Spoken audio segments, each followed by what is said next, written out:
राधा करावचित पल्लव वल्लरी के, राधा पदांक विलसन मधुर स्थली के, राधा यशो मुखर मत खगावली के, राधा विहार विपिने रमतां मनो में।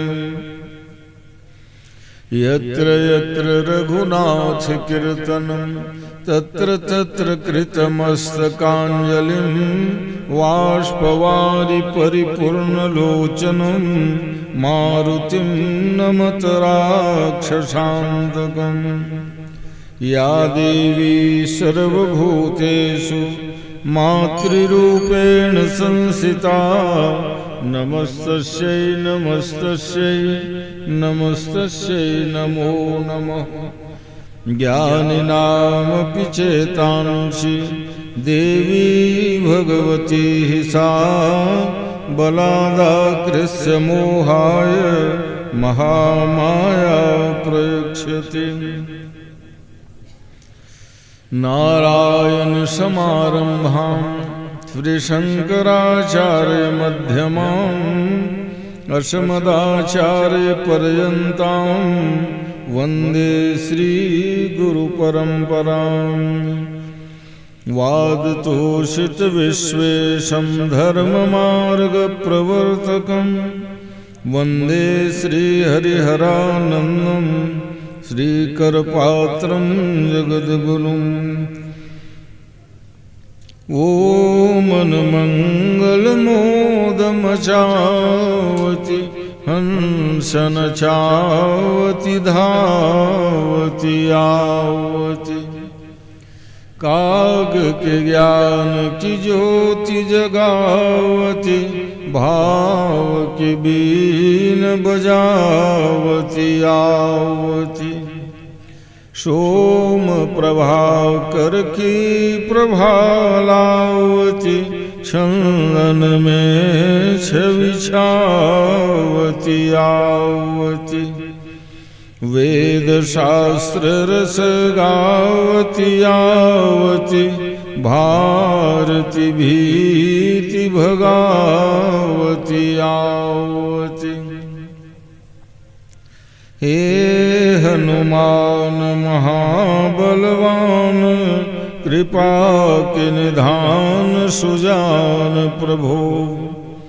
मम काज कहाँ अति भारी तुम्हें, जब लीन उठाए पशान प्रभो। तुम जानत हो सबके जिय की, तेते नय कीन बखान प्रभो। हिय की अभिलाष सुपूरी करो, निज दास प्रमोद ही जानी प्रभो। बोलिए भक्तवत्सल भगवान की जय, शंकर भगवान की जय, जगदम्बे भवानी की जय, बजरंग बली की जय, सत्य सनातन धर्म की जय, धर्म की जय हो। अधर्म का नाश हो, प्राणियों में सद्भावना हो, विश्व का कल्याण हो। गौ माता की जय। धर्म सम्राट स्वामी श्री करपात्रिज महाराज की जय। वेद व्यास भगवान की जय। सुखदेव महामुनि की जय। अपने गुरु माता पिता की जय। हर महादेव। श्री राम जय राम जय जय राम। श्री राम जय जय राम। श्री राम जय जय राम। श्री राम जय जय राम। सीता राम मनोहर जोरी। सीताराम मनोहर जोरी मनोहर जोरी मनोहर जोरी मनोहर जोरी मनोहर जोरी दशरथ नंदन जनक किशोरी दशरथ नंदन जनक किशोरी राधे श्याम मनोहर जोरी राधे श्याम मनोहर जोरी नंद नंदन वृषभानु किशोरी नंद नंदन वृषभानु किशोरी जय जय जय हनुमान गोसाई जय जय जय हनुमान गोसाई कृपा करहु गुरुदेव की नाई कृपा करहु गुरुदेव की नाई जय जय गिरिवर राज किशोरी जय जय गिरिवर राज किशोरी जय महेश मुख चंदु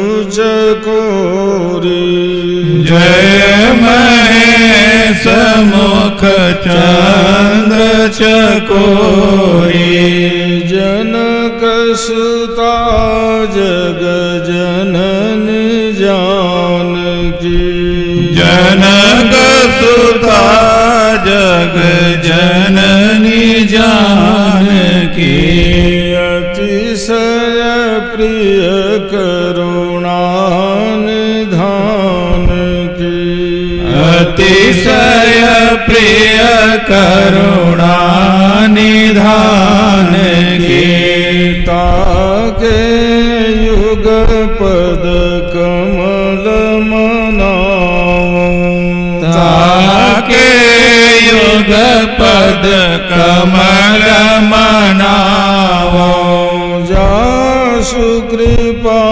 निर्मल मति पाऊं जासु कृपा निर्मल मति पावो श्री राम जय जय राम श्री राम जय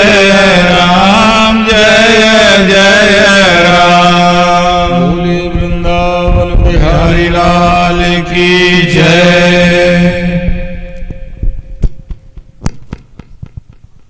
भगवत चरणारविंद मकरंद सुधा के पान करने वाले आत्म जिज्ञासु श्रोता बंधुओं, ममतामयी माताओं तथा बहनों, मंगलमय ज्ञान यज्ञ का आयोजक परिवार श्री रामेश्वर सिन्हा जी के समस्त परिवार, सभा के संचालक महोदय, आइए हम सब भगवान के चरणों का ध्यान करते हुए प्रवचन माला का द्वितीय पुष्प है और भागवती कथा का प्रथम दिवस के उत्तरार्ध वेला आप सब लोगों के लिए जीवन में मंगलमय वातावरण लेकर के आवे, ऐसे हमारी मंगल कामना है। भगवान के चरणों में प्रार्थना है कि प्रभु संसार के समस्त प्राणी आपके हैं और आपकी कृपा कटाक्ष की अभिलाषा प्राणी मात्र को होती है। भागवत की कथा आपका उत्तमोत्तम यशोगान है और इस यशोगान के द्वारा यत् किंचित आपके चरणों की सेवा करने में ये आयोजक परिवार, प्रवक्ता सब लोग लगे हुए हैं। कृपा आपकी बनी रहे। ऐसी मंगल कामना के साथ चलते हैं कथा प्रसंग की ओर। भीष्म जी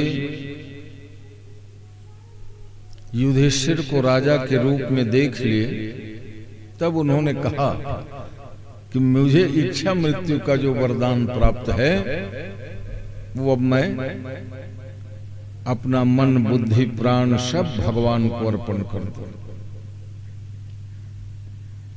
और भगवान ने भीष्म जी को दिव्य गति प्रदान की, क्योंकि भीष्म सदा तो आते नहीं, युगों युगों के बाद ही कोई पितामह भीष्म आते हैं।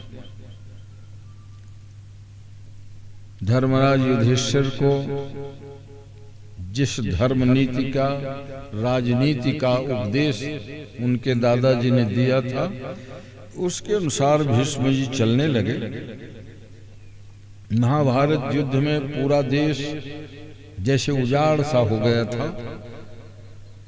कितने पिता पुत्र विहीन हो गए, कितने बच्चे पिता माता विहीन हो गए। ऐसे सबको संभालने के लिए युधिष्ठिर ने कहा था कि जब तक देश समृद्ध न हो जाए, संभल न जाए, मेरे व्यक्तिगत स्वागत सम्मान में तुम लोग खर्च ना करो। सारे खर्च राष्ट्र निर्माण में होना चाहिए। इसलिए धर्मराज युधिष्ठिर ने बड़ी बड़ी सड़कें, पुल पुलिया, तटबंध, बांध, तालाब बनवाया, क्योंकि अकाल की स्थिति न हो। क्योंकि 1 साल की अकाल की स्थिति में देश 10 साल पिछड़ता है।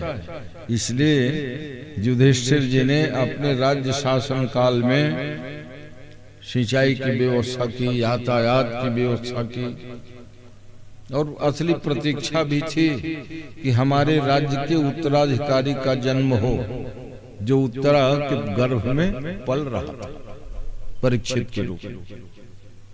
क्योंकि पांडवों की कोई पुत्र वाला पीढ़ी तो बचा ही नहीं था।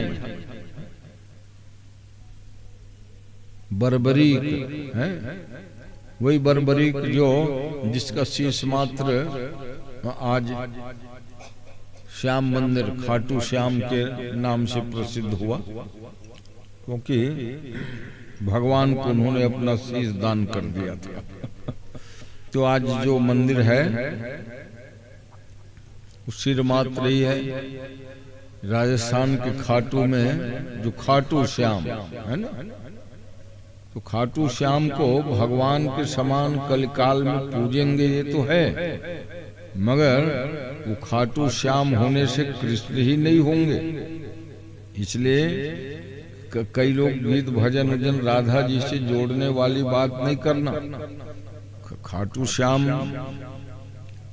भगवान ने बर्बरी को कहा था कि जाओ कलयुग में तुम्हारी पूजा होगी, श्याम के रूप में होगी, मेरे जैसे पूजेंगे। और इसीलिए छत्तीसगढ़ में प्रथम बार खाटू श्याम मंदिर की प्रतिष्ठा मेरे द्वारा संपादित हुई थी सन 2004 में, है ना। और वो अलौकिक दृश्य था। सभी प्रदेश के उस समय झांकी और विद्वान सब आए हुए थे। हेलीकॉप्टर से पुष्पों की वर्षा हुई थी। आज तो विशाल मंदिर है समता कॉलोनी में खाटू श्याम। उसके बाद फिर दुर्ग में, बिलासपुर में, चांपा में, बंथे गए हैं। पहले बार जब बात आई ना तो कोई लोग कहा नहीं भैया खाटू श्याम की स्थापना नहीं हो पाई।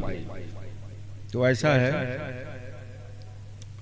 खाटू श्याम जी की पूजा सम्मान तो हो, मगर श्री राधा रानी भगवान कृष्ण परमात्मा के आराधने सकते। श्याम जी है, श्याम देवाय नमः कृष्ण के ही समान नहीं मानना, पूजा उनकी होती है, यहाँ तक ठीक है। तो कहते हैं एक दिन सभी ग्रह उच्च के थे, सभी शुभ ग्रहों के शुभ दृष्टि उत्तम लग्न और उत्तरा के गर्भ से बालक का जन्म। आनंद छा गया, क्योंकि एक पीढ़ी गौण हो गई थी। पांडव के कोई पुत्र न होकर के पौत्र ही राज्य का संचालन करेगा। इसलिए ददौ दानम, दान आदि में प्रवृत्त धर्मराज युधिष्ठिर, तो धर्म के अवतार ही हैं वो। धर्म देवता के अंश से विदुर और युधिष्ठिर दोनों आए थे, और इस जन्म में चाचा भतीजा लगे।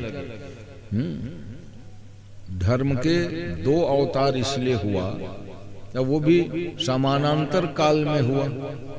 इसका कारण कहते हैं कि एक बार दुर्वासा संत धर्म देवता से चर्चा करने की इच्छा व्यक्त की, इसलिए उन्होंने आवाहन किया कि हे धर्म देवता, आप उपस्थित हो जाओ। धर्मदेव उपस्थित नहीं हुए। देर हो गई, 2 घड़ी देर हो गई, और 2 घड़ी प्रतीक्षा के बाद वो अंजुलि में जल उठाया और संकल्प पढ़ने लगा श्राप देने के लिए, और श्राप दे नहीं पाए थे। संकल्प में जैसे विष्णु विष्णु विष्णु 3 बार कहना पड़ता है, इतने में धर्मदेवता आके खड़े हो गए दुर्वासा के सामने। दुर्वासा जी, मैं आ गया, क्या बात है भाई बताओ। कि आप आ तो गए, मगर अब मैं तो जल उठा चुका हूं, आपको 2 ठो श्राप दूंगा। कहा महाराज, अगर आपके बुलाने से नहीं आया होता तब न श्राप देते। तो कहा 2 घड़ी प्रतीक्षा करता रहा मैं, 2 ठो श्राप दूंगा। हाँ, मगर ये है कि अब आ ही गए हो तो श्राप दूंगा, मगर तुमको पूछ के दूंगा। क्या क्या श्राप दे दो तुम ही बताओ, इतना छूट जरूर है। नहीं आए होते तब तो फिर मैं अपने मन मुताबिक श्राप देता जैसा भी। तो धर्म देवता ने कहा, पृथ्वी में मेरा मनुष्य जन्म हो, अब मनुष्य जन्म राजा महाराजा के यहाँ हो, मैं राजा बनूं। दुर्वासा जी ने कहा तथास्तु। मेरे एक बात बताओ, इसमें श्राप दिए जैसे लगेगा? अरे एक तो मनुष्य बनना दुर्लभ, हम मनुष्य में भी राजा बनूं कहते हो, ये तो वरदान जैसे लगेगा धर्म देवता। अरे लोगों को लगे सही में कुछ श्राप दिया है। दूसरा वरदान क्या दे दूं बताओ? तो कहा दूसरा वरदान मेरे को शूद्र के यहाँ जन्म मिले, ताकि अब तो लगेगा कुछ ठीक है। मगर माँ जो है दासी थी। विदुर जी भगवान वेद व्यास के अंश से आए, तो विदुर के रूप में दूसरा अवतार धर्म देवता। ये जो धृतराष्ट्र के महामंत्री के रूप में सेवा बजाते रहे, वो साक्षात धर्म देवता। इसलिए उनका जो निर्णय बहुत ही सूझबूझ पूर्वक होता था। मगर दुर्योधन अधर्म का प्रतीक है, और अधर्म से धर्म के कहाँ पटना है? इसीलिए विदुर जी को उन्होंने राज्य से अलग कर दिया। अब जब तक विदुर थे, हस्तिनापुर का कोई बिगाड़ नहीं हुआ। हस्तिनापुर को कोई हरा नहीं सका, मिटा नहीं सका।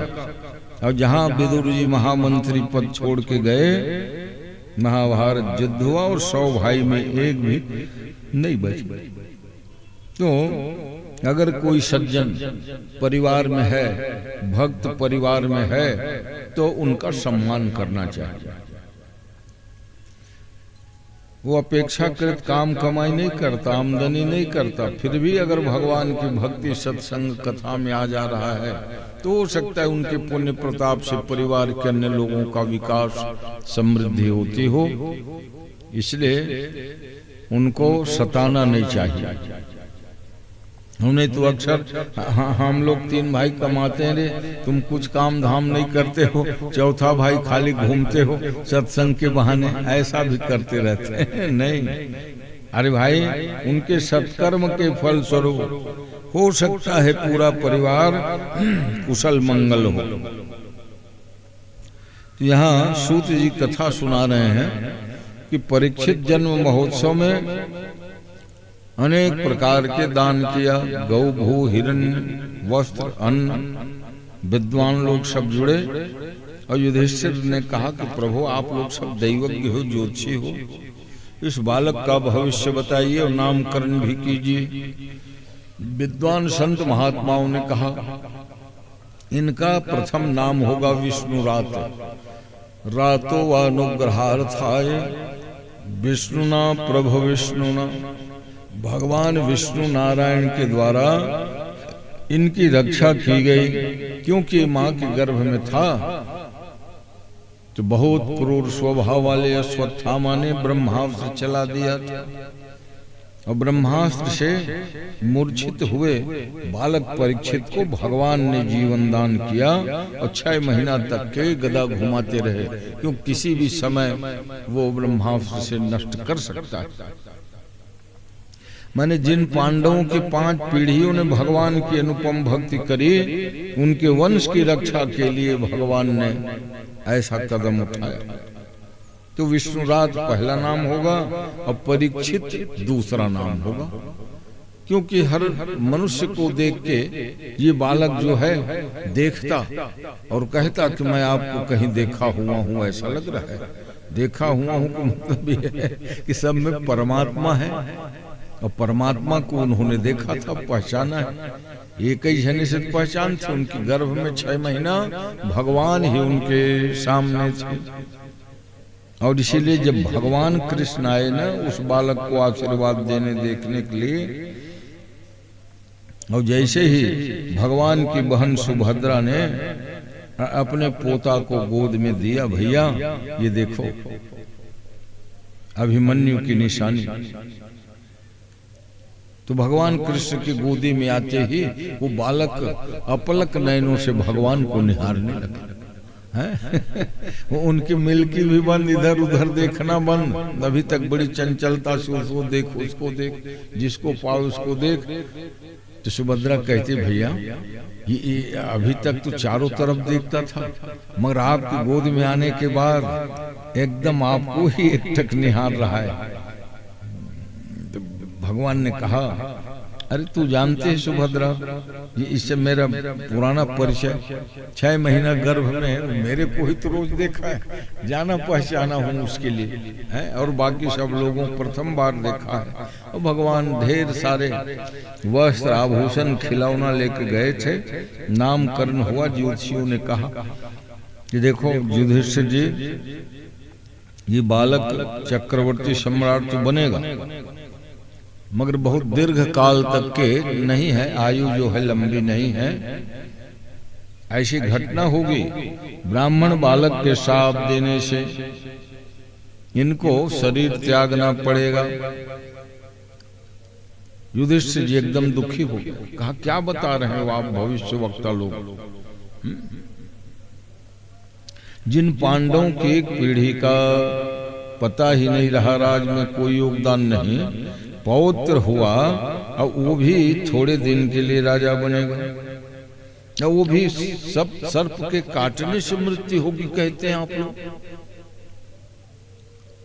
अब वो तो आप मृत्यु में सूचना होती है। तब विद्वानों ने कहा पहले पूरी बात सुन लीजिए। ब्राह्मण बालक के शाप से सर्प दंश से मृत्यु तो होगी, मगर मृत्यु के पहले जीवन मुक्त अवस्था को प्राप्त हो जाएगा। सुखदेव जी स्वामी के द्वारा भागवती कथा सुनाने के फल स्वरूप उसकी अगति दुर्गति नहीं होगी। राजन आप चिंता न करें, क्योंकि गति न बिगड़े ये चिंता पुराने समय में सब लोगों को होती थी। सब लोग कहते मोर गति जन बिगड़ेगा, है अतिक सावधान। अरे भाई ऐसा है, सत्कर्म करने से सदगति होती है। इसलिए प्राणी प्रयास करता है कि मेरे जीवन में मुझसे अच्छा से अच्छा कर्म हो। कोई जानबूझ के नहीं करता कि मेरा कर्म बिगड़े, क्यों कर्म बिगड़ेगा तो गति बिगड़ेगी, लोग बिगड़ेगा, परलोक बिगड़ेगा। कर्म प्रधान विश्व करि राखा, जो जस करहि सो तस फल चाखा। कर्म की प्रधानता है, इसलिए कर्म उत्तम उत्तम।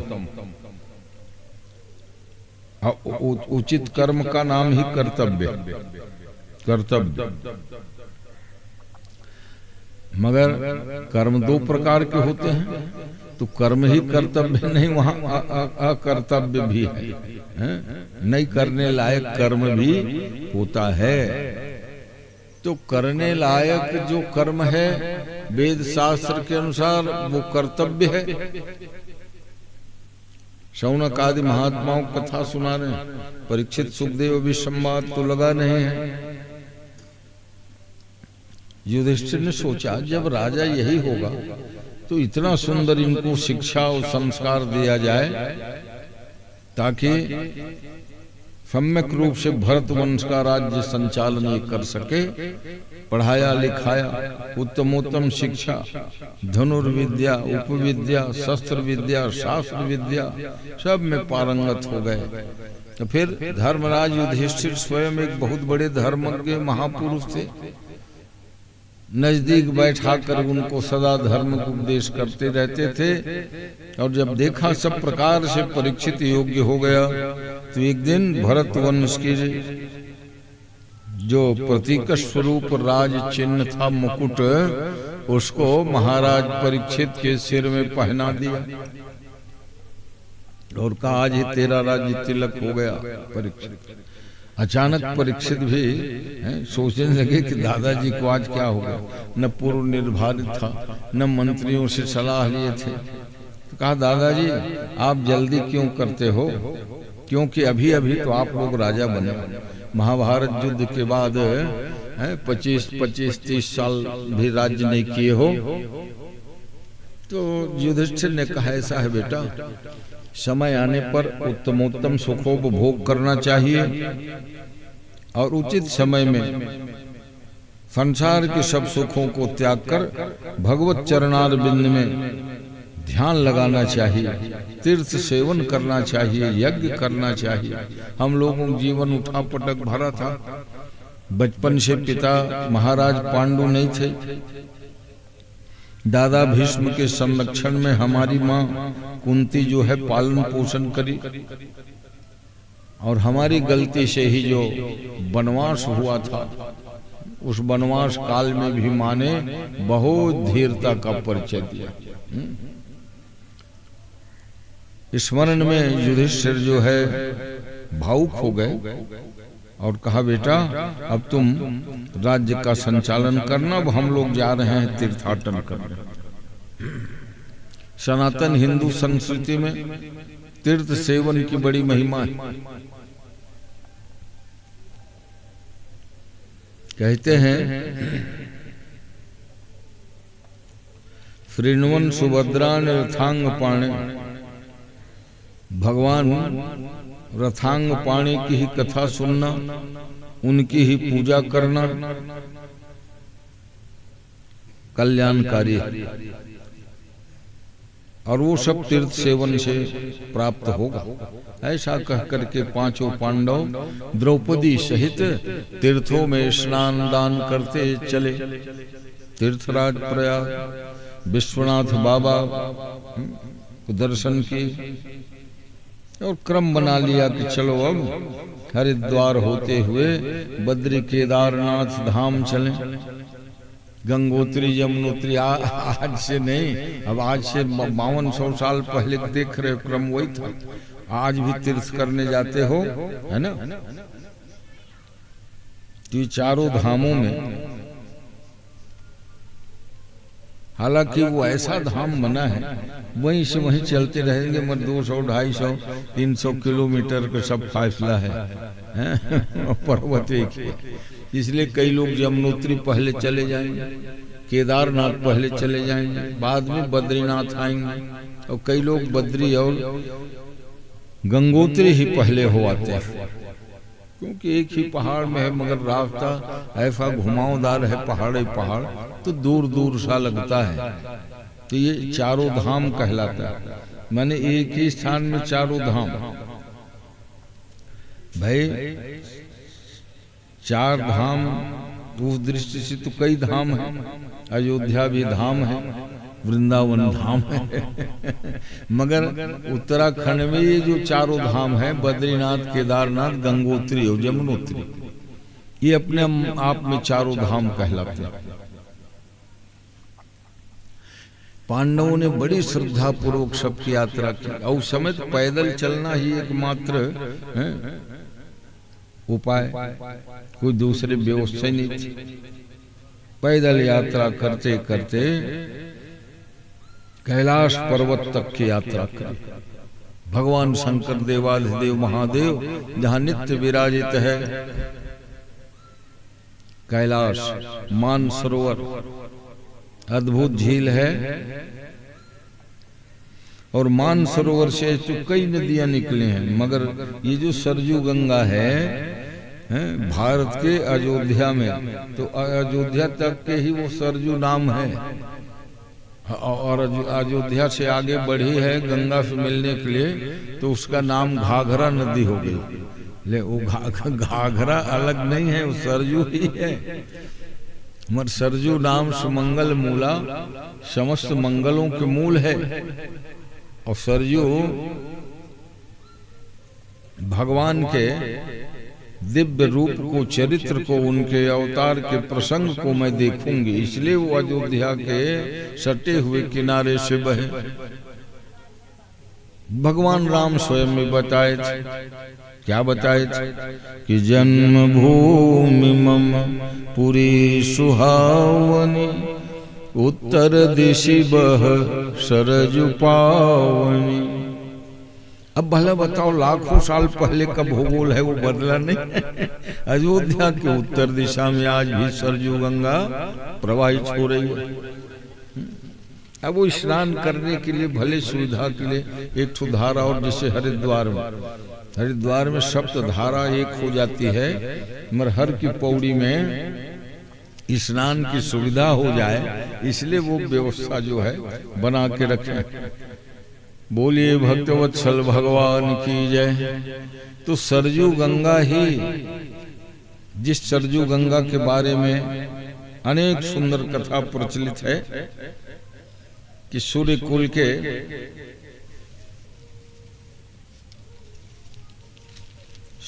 कुल के आचार्य गुरुदेव वशिष्ठ जी महाराज, आइए वकील साहब, व्यासपीठ का आशीर्वाद। बोलो वृंदावन बिहारी लाल की जय। चाहे घड़ी घड़ी हो, चाहे पल पल हो, चाहे घड़ी हो, चाहे पल पल हो, पर ध्यान रहे हरि चरणों में, पर ध्यान रहे हरि चरणों में।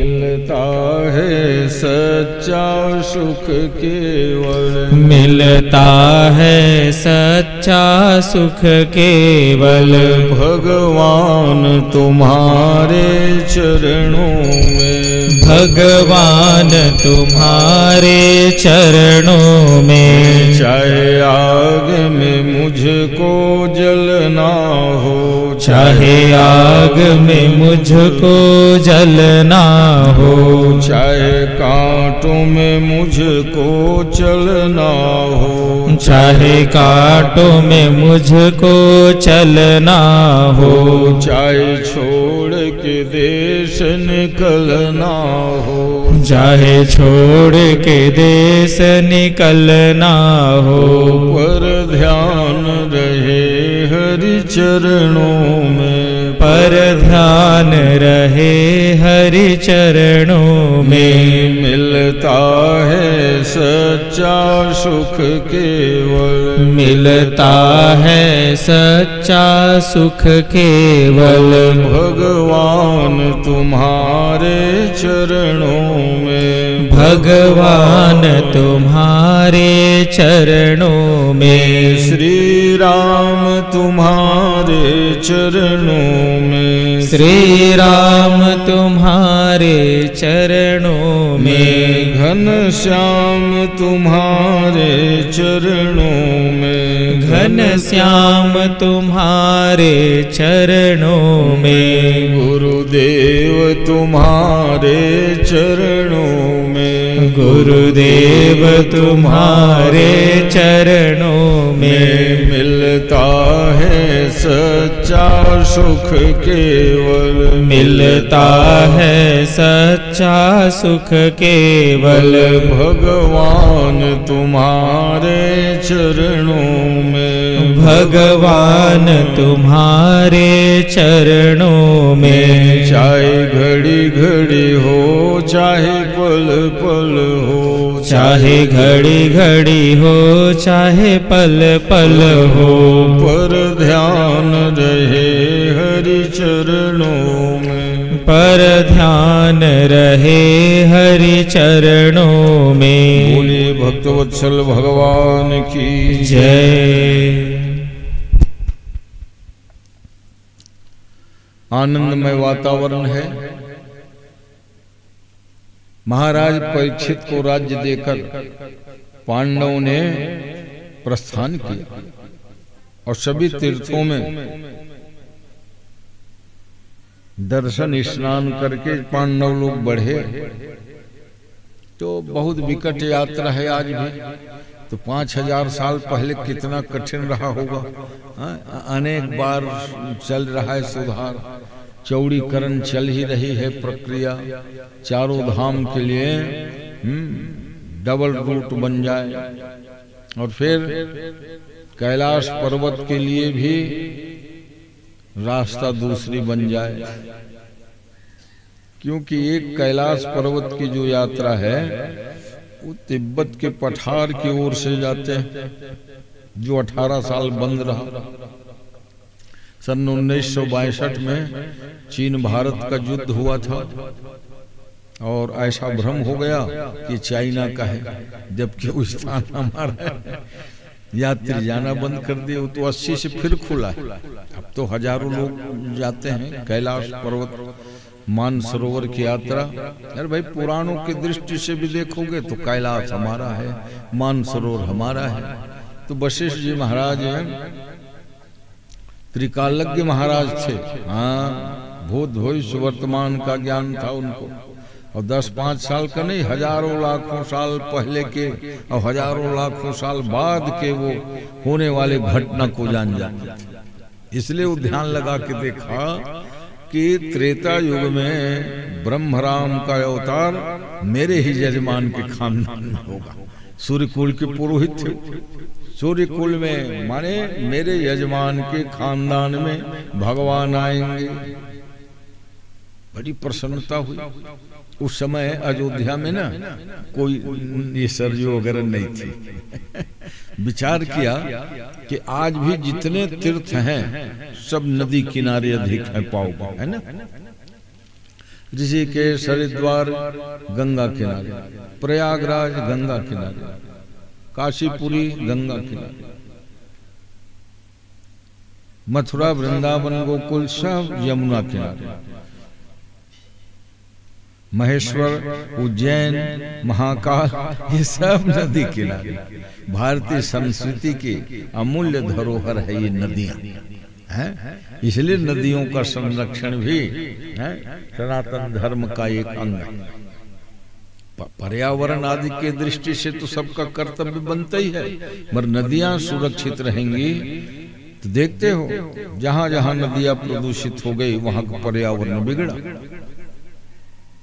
पर्यावरण को शुद्ध करने में नदियों का सुरक्षा संरक्षण करना बहुत जरूरी है और वही ध्यान नहीं दिए बीच में। इसलिए गंगा प्रदूषित, यमुना प्रदूषित, ये सब जो वाकया सुनने को मिलते।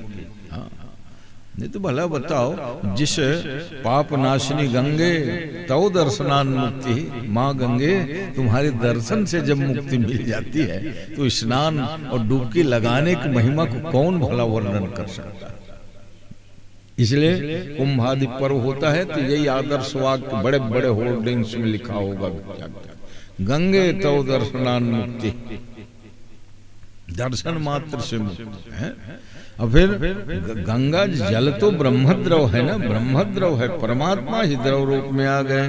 भरत कहे सुर सरित वरेणु, जल को कौन कहे, वहां के जो कण है, बालू के कण, सब विधि सुलभ सुमंगल देनु, सब प्रकार की सिद्धि को देने वाला है कौन, वो गंगा बारू रज।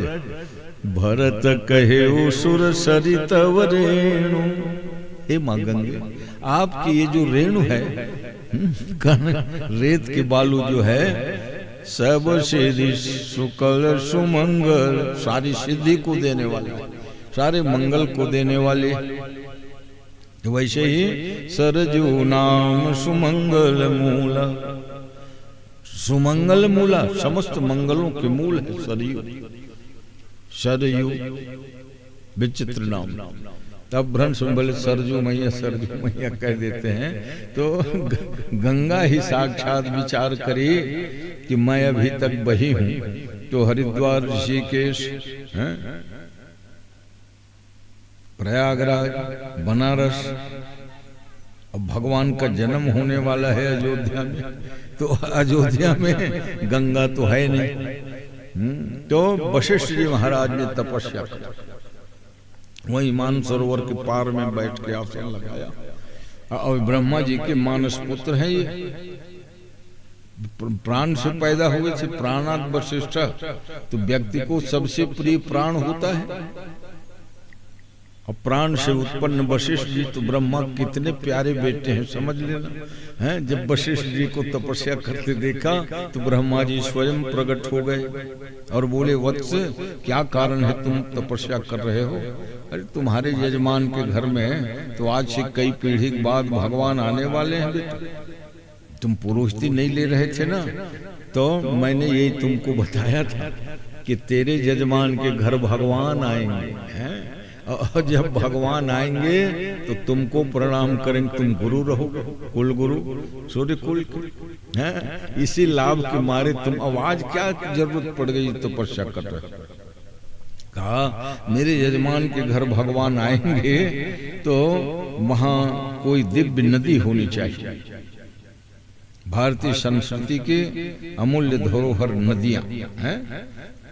अयोध्या विश्व की सबसे प्राचीन राजधानी अयोध्या, महाराज मनु हैं, और दशरथ से कई पीढ़ी के भी राजा है ना, विकुक्षी, ससाद, हरिश्चंद्र, ये सब अयोध्या में ही राज्य किए।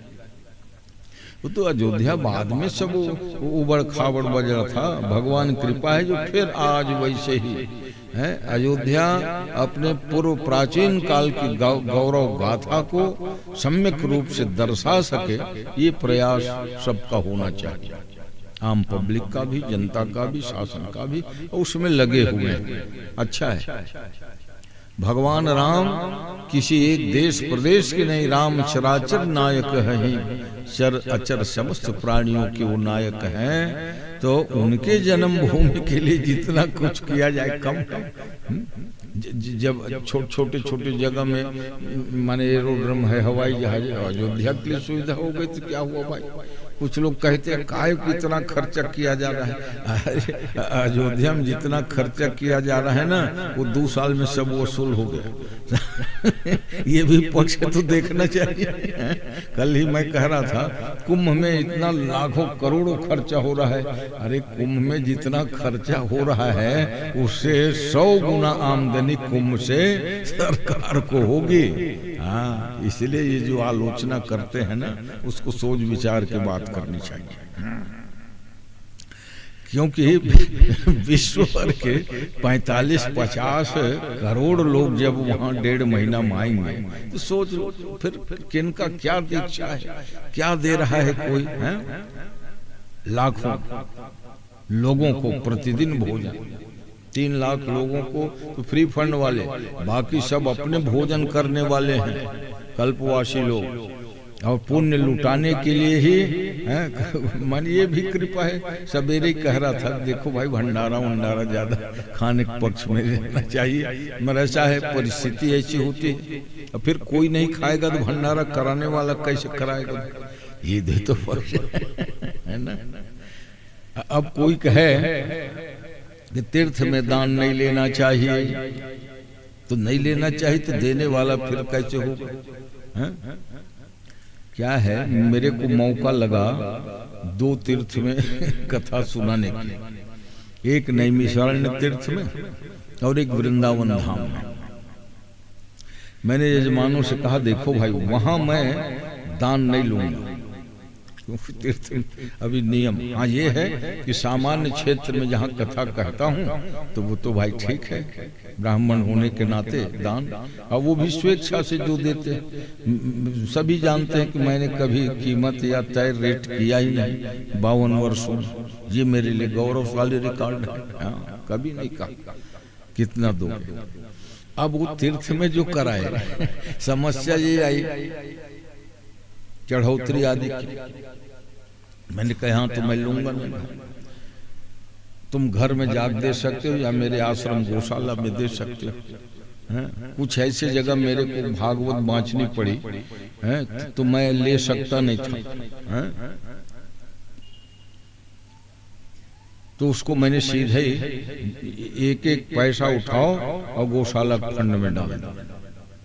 एक तो गत वर्ष मेरे को भागवत पढ़ना पड़ा भांचे ही लोगों के तो मैं कहा मानो भांचा वाले थोड़े लेता, मगर उन्होंने कहा ये तो हमारी दादी माँ की प्रॉपर्टी है, उससे हो रहा है भागवत। और एक था राखी में,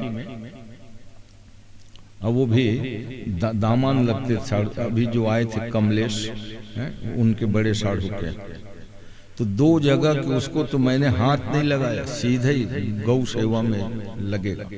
तो वैसे ही वृंदावन और नैमिषारण्य में जो कथा हुई वहां लिया नहीं। अब वो यजमान से नहीं लिया, नहीं अन्य लोग जो चढ़ाए थे मैं कहूँ तो वितरण के हमारे आदत है, वितरण कर दिया। तो तीर्थों में कहाँ लेना और कहाँ नहीं लेना इस पर बड़ा विचार किया गया है, कहाँ भोजन करना कहाँ नहीं। मगर दूसरा पक्ष ये है कि अगर कोई भोजन ही नहीं करेगा है तो विशाल बड़े बड़े भंडारे, अब अडानी जी 1 लाख लोगों को खिलाऊंगा कर संकल्प किया और कोई नहीं खाएंगे कहीं, तब कैसे है ना। तो लाखों लोग खाने के लिए हैं वहाँ, है ना। कई जो गरीब हैं साधनहीन हैं उनको तीर्थों में 3 लाख लोगों को भोजन मिलेगा। और बड़े बड़े जो अखाड़े हैं साधु संतों के, ये जो 13 अखाड़े हैं, कोई अखाड़ा ऐसा नहीं है जिसमें हजारों के भोजन न बनता हो प्रतिदिन, सभी अखाड़ों में। अब एक से एक क्वालिटी। तो यही है भारतीय जो संस्कृति, उसको विश्व के लोग समझने के लिए आते हैं कुंभादि पर्व। क्या ये रेजिमेंट है भाई, पूरा नया नगर ही बसा है, फिर हजारों हेक्टेयर में बसा है, सेक्टरों में बटा हुआ है, मात्र 2 महीना में करना होता है भाई। अक्टूबर तक तो बरसात ही होती है गंगा में बाढ़ ही बाढ़ रहता है। अक्टूबर के बाद माने जनवरी में पर्व होना है। और खासियत है प्रतिवर्ष माघ में उतनी बड़ी व्यवस्था, कुंभ के वर्ष में थोड़ा और ज्यादा अधिक होता है, मगर हर माघ में माघ मेला जो है प्रयाग प्रसिद्ध है, दुनिया के अद्भुत मेला 2 दिन 4 दिन का लगता होगा, मगर माघ मेला प्रयाग 1 महीने का, मकर अर्का से कुंभ अर्का, पौष पूर्णिमा से माघी पूर्णिमा। कल्पवासी लोग जो करते हैं ना, 3 लाख लोग तो कल्पवास में ही रहते हैं। प्रतिवर्ष जो अपना कुटिया बना के तो वो अपने घर से ही ले जा करके अन्नपान भोजन करते हैं। गंगा जी में 3 बार डुबकी लगाना है, भोजन भले 1 बार करना, मगर नहाना 3 बार, ये नियम है कल्पवासियों के लिए। तो ऐसा है भारत की जो संस्कृति है, उसको आज विश्व के लोग आके देखेंगे। लगभग 70 देश के यात्री कुंभ में आने वाले हैं, 70 देश के, जबकि अधिकतम जो है 204 देशों में 50% ईसाई बाहुल है, 45% मुस्लिम बाहुल। इसका मतलब है कि उन देशों से भी आएंगे। तो ये सब भारत के ऐसा मेला और कहीं विश्व में तो खोजने ढूंढने पर मिलने वाला नहीं है, मात्र भारत ही है। तो अनेक विचित्रताओं से भरा हुआ ये मेरा भारत महान है। तो मैं ये कह रहा था, ये वर्तमान में जो चलती रहती व्यवस्था उस पर ध्यान चला जाता है। पांडव लोग कैलाश पर्वत में भगवान विश्वनाथ जी का दर्शन किए और कैलाश की परिक्रमा करके फिर आगे स्वर्गारोहण वाले मार्ग पकड़े। तो कहते हैं वशिष्ठ जी वहां तपस्या कर रहे थे, ब्रह्मा जी आए और ब्रह्मा जी को आया देखकर, पिता को आया देखकर पुत्र को हर्षित होना स्वाभाविक है। और वशिष्ठ जी के आंखों से आंसू टप टप झरने लगे। देखो तो पिताजी मुझे दे आए। वही आंसू अमान सरोवर के पार में बैठे थे, वहीं से सरजू मैया निकल पड़ी है। तो आंसू तो एक है, ये बहाना अथाह जल राशि है ही है। 54 किलोमीटर का मान सरोवर झील अपने आप में कई बार बतलाता हूँ आप लोगों को। अब 28 किलोमीटर बढ़ गया है, पटाई हुई है, खुदाई उदाई तो होना नहीं है, उसको कौन सफाई कर रही है। अन्य तालाब वगैरह या बांध में जब गाद रेत भर जाता है तो उसको सफाई की जाती है, मगर वहाँ वर्षों से पड़ा है, प्रकृति की देन है। और फिर दो महान नदी निकलते हैं ना वहाँ, सरजू मैया अगाध जल राशि वाला है, इसलिए गंगा में जब सरजू मिली है ना, तब गंगा फिर जल रंग है, जहाज चलने लायक हो जाती है। मगर वहाँ घाघरा नाम हो गया। अयोध्या के 4 कोस के बाद ना उसको सरजू नहीं कहते, घाघरा, जबकि नदी वही है। सरजू नाम सुमंगल मूला। तो सरजू मैया इसीलिए उस नदी के रूप में आई अयोध्या किनारे। भगवान राम का अवतार होगा, तो जब अवतार होगा तो वहां की माताएं मंगल गीत गाएंगे, सोहर गाएंगे। अवध में जन्मे ललनवा, वहां देश भाषा में जो भी सोहर गीत गाते हैं। तो सरजू मैया नहीं रोक सकी अपने उल्लास को।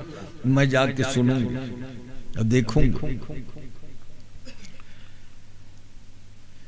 4 भाइयों की जन्म प्रसंग से लगा के शादी बर बिहाव सब में शामिल हुए। और इतने नहीं, भगवान राम ने कहा सरजू अगर तू मेरे सब सुख के दिन को देखने के लिए आई है तो मेरे अंतिम विदाई भी तेरे ही जल में होगा। भगवान राम 11,000 वर्ष राज्य करने के बाद सरजू जी में ही लगा दिए डुबकी। वो स्थान अभी भी है ना, बतलाते हैं यही भगवान राम। और फिर भगवान राम प्रजा सहित रघुवंश में, हाँ प्रजा सहित गए थे, सब लोगों को ले गए थे, 5 जने को छोड़। उस समय 5 जन सवेरे बता रहा था। बोलिए भक्तवत्सल भगवान की जय। तो ये सरजू मैया के उत्पत्ति की बात चल गई। कैलाश मान सरोवर दर्शन करके जब स्वर्गारोहण को महाभारत में कुछ विस्तार पूर्वक किया। यहाँ तो ये बताना था पांडव लोग चले जाएंगे तभी न परीक्षित का राज्य होगा, है? तो उस क्रम को माने कथा को ठीक बैठ सके पूर्वापर प्रसंग, इसलिए कहा पांडवों के स्वर्गारोहण को पढ़ने सुनने से भी पुण्य की प्राप्ति होती है।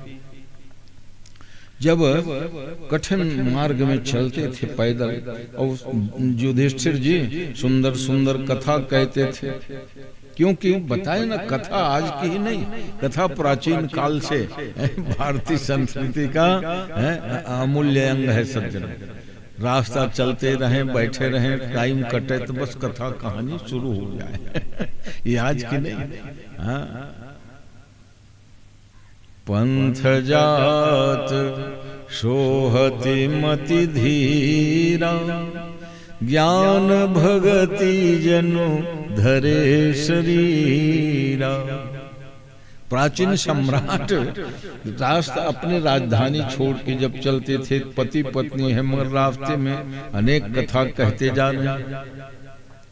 और कहते अयोध्या से नैमिषारण्य 110-20 किलोमीटर है ना, तो कथा कहने में रास्ता जल्दी कट जाती थी, इसलिए कथा कहने की परंपरा रही है। लोग कहते हैं कथा भरे, अरे कथा से ही सब कुछ हुआ है। जितना आध्यात्मिक विकास पाओगे, अगर हमारी माताएं बहनें भाई लोग कथा नहीं सुने होते तो उनको ज्ञान कैसे होता है? वेदों की बात को पुराणों में उद्बृंहण किया व्यास जी भगवान ने। वेदों का अर्थ सब लोगों से नहीं लगेगा, तो पुराण 18 पुराण, 18 उप पुराण, फिर अनेकों जो है कथा उपनिषद आदि की। तो आज जो कुछ भी भारतीय संस्कृति में धर्म कर्म बचा है ना, उसमें कथा का ही बहुत बड़ा योगदान है। ऐसा है, कथा के माध्यम से ही दिशा निर्देश मिलता है। कहते हैं युधिष्ठिर जी कथा कहते जा रहे हैं और पीछे क्रम से चले जा रहे हैं। भीमसेन, युधिष्ठिर के बाद में भीमसेन, अर्जुन, नकुल, सहदेव, द्रौपदी। और आज भी इतने माने वो खंदक वाला रास्ता है कि जरा से भी कहीं नजर चूका तो हजारों फीट नीचे, पत्ता नीचे। और एक तरफ वो तुम पहाड़ है, अरे पहाड़ी को तो तोड़ के तो रास्ता बनाया गया है। तो द्रौपदी के पैर अचानक लड़खड़ाया और वो गिर पड़ी। भीमसेन ने कहा भैया रुको, क्योंकि अब युधिष्ठिर आगे आगे जा रहे थे। क्या हुआ? कहा द्रौपदी गिर गई भैया, मैं उनको उठा के ले आऊं। चाहे वो पाताल में भी गई होगी ना, 1000 फुट को कौन छोड़, तो मैं लेके आऊं। युधिष्ठिर जी ने कहा भीमसेन तुम ऐसा प्रयास मत करो। तो कहा द्रौपदी गिरी क्यों हम लोगों से पहले? हम पांचों भाई अभी सुरक्षित हैं, और वो पहले गिर गई वो देह त्याग कर दे, इसलिए अब लाने उठाने की बात नहीं है। तो पहले क्यों, हमसे पहले क्यों गिरी? पति लोग जीवित हैं और पत्नी निकल गई। तो क्या इसका कारण यह है कि द्रौपदी हम पांचों भाइयों को पति रूप में सेवा करती थी और निर्धारित था बारी बारी से ही करती थी, धर्म परायणा थी। और फिर उनको आशीर्वाद था कि तुम किसी एक पति के पास से रहोगे, उसके बाद भी तुम्हारा कौमार्य अक्षुण्ण बना रहेगा। इसलिए एक पति से एक ही संतान जो है होने दी।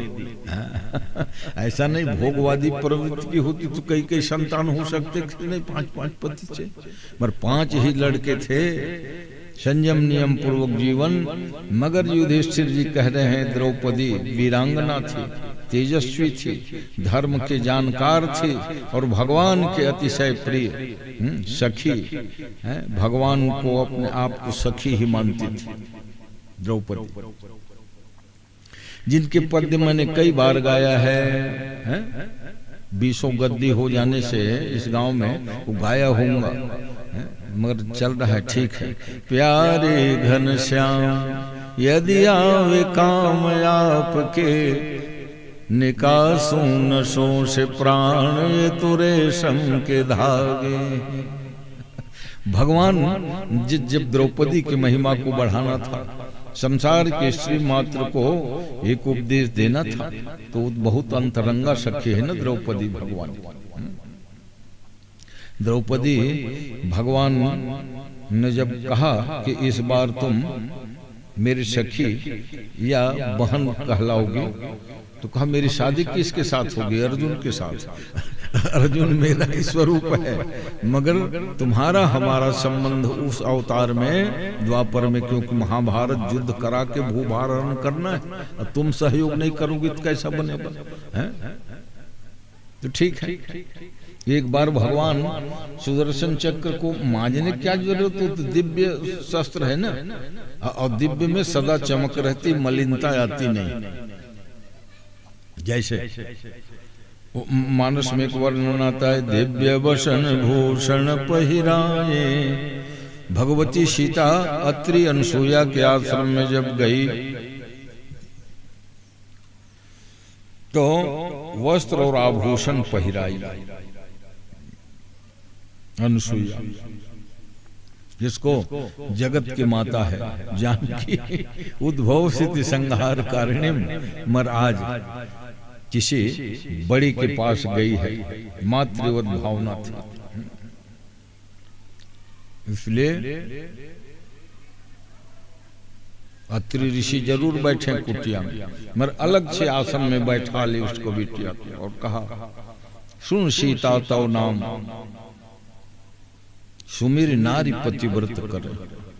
सीते, तुम्हारे नाम को स्मरण करके लोग पातिव्रत धर्म का निर्वाह कर लेंगे बेटी, मगर आज इसी बहाने संसार के लोगों के हित के लिए कहें कथा संसार हित, संसार की स्त्रियों के लिए मैंने कथा कही। उत्तम के अस बस मन माही। अच्छा देखो, अनसुईया कोई गद्दी में बैठ के प्रवचन नहीं करी, सार्वजनिक मंच में कथा नहीं कही, कथा जरूर कही, कहे कथा संसार हित, कौन सी कथा कही। आज सोचने के लिए है, जो लोग बहस करते लड़ते रहते हैं कि क्यों नहीं गद्दी में होगा आदि आदि उदाहरण है। चाहते अरे भाई पतिदेव से अलग में जैसे माताएं कुछ बोलना होता है ना, चलाओ ये मेरे बैठ है ना, वैसे ही अनसुईया माता ने सीता को अलग में चटाई में बैठा ली तो कहा, उत्तम के अस बस मन माही, सपने हुआ उन पुरुष जगनाही। तब कहा, हे सीता ये मत समझना कि मैं तुम्हें शिक्षा दे रही हूं बेटी, है वो तो तेरे नाम से सारे संसार के बहन बेटियों को मैंने उत्तम शिक्षा दी। इतने बड़े प्रवचन करी अनसुईया, मगर कोई मंच में बैठी, सार्वजनिक मंच में बैठी ये लोग जो बहस करते हैं फालतू, ये उदाहरण दिया मैंने। सुन सीता तव नाम, सुमिर नारी पतिव्रत करहीं, कहीं कथा संसार हित।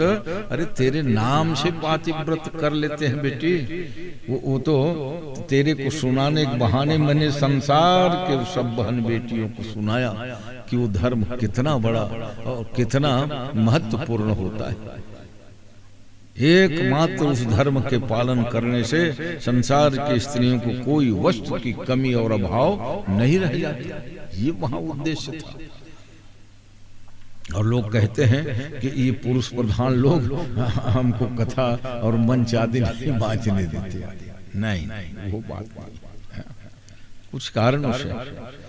बोलिए भक्तवत्सल भगवान की जय। तो जब द्रौपदी गिरी तो वहां माहौल एकदम करुणार्ध हो गया। भाई पांचों भाइयों की पत्नी थी, मर युधिष्ठिर एकदम विचलित हुए बिना कहा नहीं। भीमसेन द्रौपदी इसलिए गिरी क्योंकि अर्जुन के प्रति वो विशेष लगाव रखती थी, इस भेद बुद्धि के कारण उनको गिरना पड़ा। चलो आगे जरा आगे बढ़े। भीमसेन को लगा कि जो भैया सबके प्रति इतना प्रेम करने वाले, आज मोह माया कुछ इनको लग ही नहीं रहा है।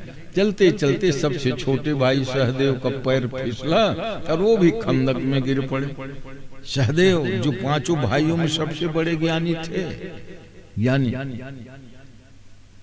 क्योंकि जब लाक्षा भवन में पांचों पांडव कुंती मां आदि के साथ ठहरे थे और लाक्षा भवन में जलाने की कुत्सित योजना बनी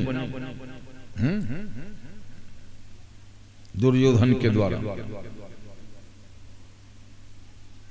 और विदुर जी ने कारीगरों को, महामंत्री थे, विदुर जी ने गुप्त सुरंग बनवा दिया था, सुरंग बनवा। मगर पांडव जानेंगे तब ना सुरंग है कि नहीं। और जब धू धू करके चारों तरफ से लाख के भवन है, वो जलने लगा। अब पांचों भाई अंदर अब देख रहे हैं क्या होगा। तो सहदेव ने विचार किया, देखो माने गणितज्ञ कितने थे। सहदेव ने कहा, खंभा नंबर 3 के पास में सुरंग बना हुआ है। भीमसेन को बता, भैया ये अमुक जगह को मारो ठोकर है, और वही ढक्कन जैसे लगा दिए थे। मारा भीमसेन ने एक लात, वो सुरंग दिखाई दिया। चलो धड़ाके से पांचों सब निकल गए। संजोग से वैसे ही 5 यात्री वो भी ठहरे हुए थे लाक्षा भवन में, वो लोग मरे हुए थे। दुर्योधन समझा कि सब मर गए और ये लोग फिर प्रकट हो गए। ऐसी कथा थी है। प्रवेश लाक्षा भवने ददाह, इसीलिए कुंती जब स्तुति करी है भगवान से तो कहा असत सभायाम वनवास कृच्छतः। असत सभा माने सत्य सभा नहीं थी वो, जिस सभा में द्रौपदी के चिरहरण किया गया, वनवास दिया गया, छल पूर्वक पासा खेल करके। असत सभायाम वनवास कृच्छतः प्रवेश लाक्षा भवने ददाह। लाक्षा भवन में मरने की आशंका, मरु तो सुरक्षित थे ना। कुंती कहती है कि आपने ही रक्षा करी है। अरे विदुर जी को प्रेरित करने वाले तो आप ही हो न कन्हैया, इसलिए मेरे को विपत्ति का ही वरदान दे दे। कुंती स्तुति तो बहुत भावपूर्ण है। अरे भागवत के सारे प्रसंग ही भावपूर्ण है सज्जन, क्या कोई पूर्ण कह पाएगा इन अल्पमति में, अल्प गति में और अल्प समय में जितना हो रहा है वो भगवान की बड़ी कृपा है। भागवत जो साक्षात भगवान है और परमात्मा अनंत अगाध है, कौन जान सकता है। भागवत क्यों अनंत अगाध है? क्योंकि अभी रोज सुनते हो कि भगवान एव भागवतम, भगवान ही भागवत बने। दूसरे कोई ग्रंथ पोथी भरे होता ना तो उसका अर्थ टीका लगाने में भला कोई दावा करता। भगवान है और भगवान अनंत है। परमात्मा का नाम ही अविज्ञात है, जिसे ठीक ठीक जाना न जा सके उसी का नाम अविज्ञात। ज्ञात माने जिसे जाना जा सके, अविज्ञात माने वेदांत में ब्रह्म को अविज्ञात कहा गया है। अविज्ञात है भगवान। हाँ, ज्ञात को अविज्ञात को जानने के प्रयास फिर भी करते हैं। ऐसा कोई नहीं कहते कि अविज्ञात है तो उसको क्यों जाना जाए। तुम्हारी कृपा तुम ही रघुनंदन, इसलिए जानने का प्रयास करते हैं कि उनकी कृपा से जाना जा सकता है। तुम्हारी कृपा तुम ही रघुनंदन और जान भगति भगत उर चंदन। आपको ठीक रूप से वही जान सकता है जिसको आप जना दें। तो इसलिए भगवान की खूब भक्ति करनी चाहिए। भक्ति करोगे तब न जानने लायक वो क्षमता देंगे। भजन में वो शक्ति है, भक्ति में वो शक्ति है। पढ़ने लिखने ज्ञान वगैरह में हाँ हम नहीं कह सकते कि खूब पढ़ने लिखने के बाद जान ही जाओ। कल कथा आप सुनोगे है ना। जड़ भरत संत ने रघुवन से कहा था कि रघुवन तपसान आती न चेज्जया निर्वपणा गृहाद्वा न छंदसा नैव जलाग्नि सूर्य विना महत्पाद रजोभिषेकम। अरे रघुवन, खूब तपस्या करने से अगर ब्रह्म ज्ञान मिल जाता तो बहुत लोग तपस्या कर रहे हैं। कोई पंचाग्नि ताप रहे हैं, कोई सूर्य भगवान के सामने खड़े हैं, कोई 12 साल से हाथ को ऊपर उठाए हुए, कोई 12 साल से खड़े खड़े तपस्या कर रहे हैं, खड़े खड़े सो जाते हैं। मगर जरूरी नहीं कि वो ब्रह्म ज्ञानी हो। रघुगण तपसान आती न चेज्जया निर्वपणात् गृहाद्वा। और खूब पढ़ने से अगर ब्रह्म ज्ञान हो जाता तो इतने पढ़े पढ़े लिखे लोग हैं उनके सामने तो हम कुछ है ही नहीं। हाँ, 10-10 विषय के में आचार विद्या बारी थी। उनको लगता होगा कि मैं इतना पढ़ाऊं क्या करूंगा, उपयोग नहीं कर पाएगा तो है। हाँ, विद्या बिनु विवेक उपजाए और बिनु श्रम किए पढ़े फल पाए। विद्या बिनु, जिस विद्या के द्वारा विवेक उत्पन्न न हो वो विद्या कैसे। इसलिए विद्या वही धन्य है जिससे विवेक जो है जागता है। रघुगण तपसान आती न चेज्जया निर्वपणा गृहाद्वा। घर द्वार छोड़ने से अगर ब्रह्म ज्ञान मिल जाता तो बहुत लोग घर द्वार छोड़ के विरक्त हुए घूम रहे हैं। कोई जटिली साधु हैं तो कोई मुंडी साधु हैं, कोई नागा है तो कोई दिगंबर धारी तो कोई श्वेतांबर धारी। मगर जरूरी नहीं कि सब ब्रह्म ज्ञानी हो जाए। न चेज्जया निर्वपणात् गृहाद्वा। निर्वपणात् मुड़ मुड़ा के घर से निकल जाए, जरूरी नहीं। न छंदसा नैव जलाग्नि सूर्य। खूब वेदों के पढ़ने से भी ब्रह्म ज्ञान नहीं होता। जल अग्नि में, कोई जल में डूब के तपस्या कर रहा है, कोई अग्नि ताप रहा है। बिना महत्पाद रजोभिषेकम। अमलात्मा संतों के चरण रज जब तक नहीं पड़ता किसी के मस्तक में, तब तक ये दिव्य ज्ञान नहीं मिलता। ये पढ़ने लिखने से डिग्री वाला होता ना, ब्रह्म ज्ञान की डिग्री वाला पढ़ाई यूनिवर्सिटियों में नहीं होती। सांख्य शास्त्र की पढ़ाई हो रही है, दर्शन शास्त्र की पढ़ाई हो रही है, फिजिक्स, केमिस्ट्री, वनस्पति शास्त्र, प्राणी शास्त्र, सब शास्त्रों की पढ़ाई हो रही है, मगर ब्रह्म ज्ञान के ऐसा कोई कोर्स निर्धारित नहीं है। वो ब्रह्म ज्ञान कब होता है? अमलात्मा संत जब कृपा करके अपना चरण रज दे दे।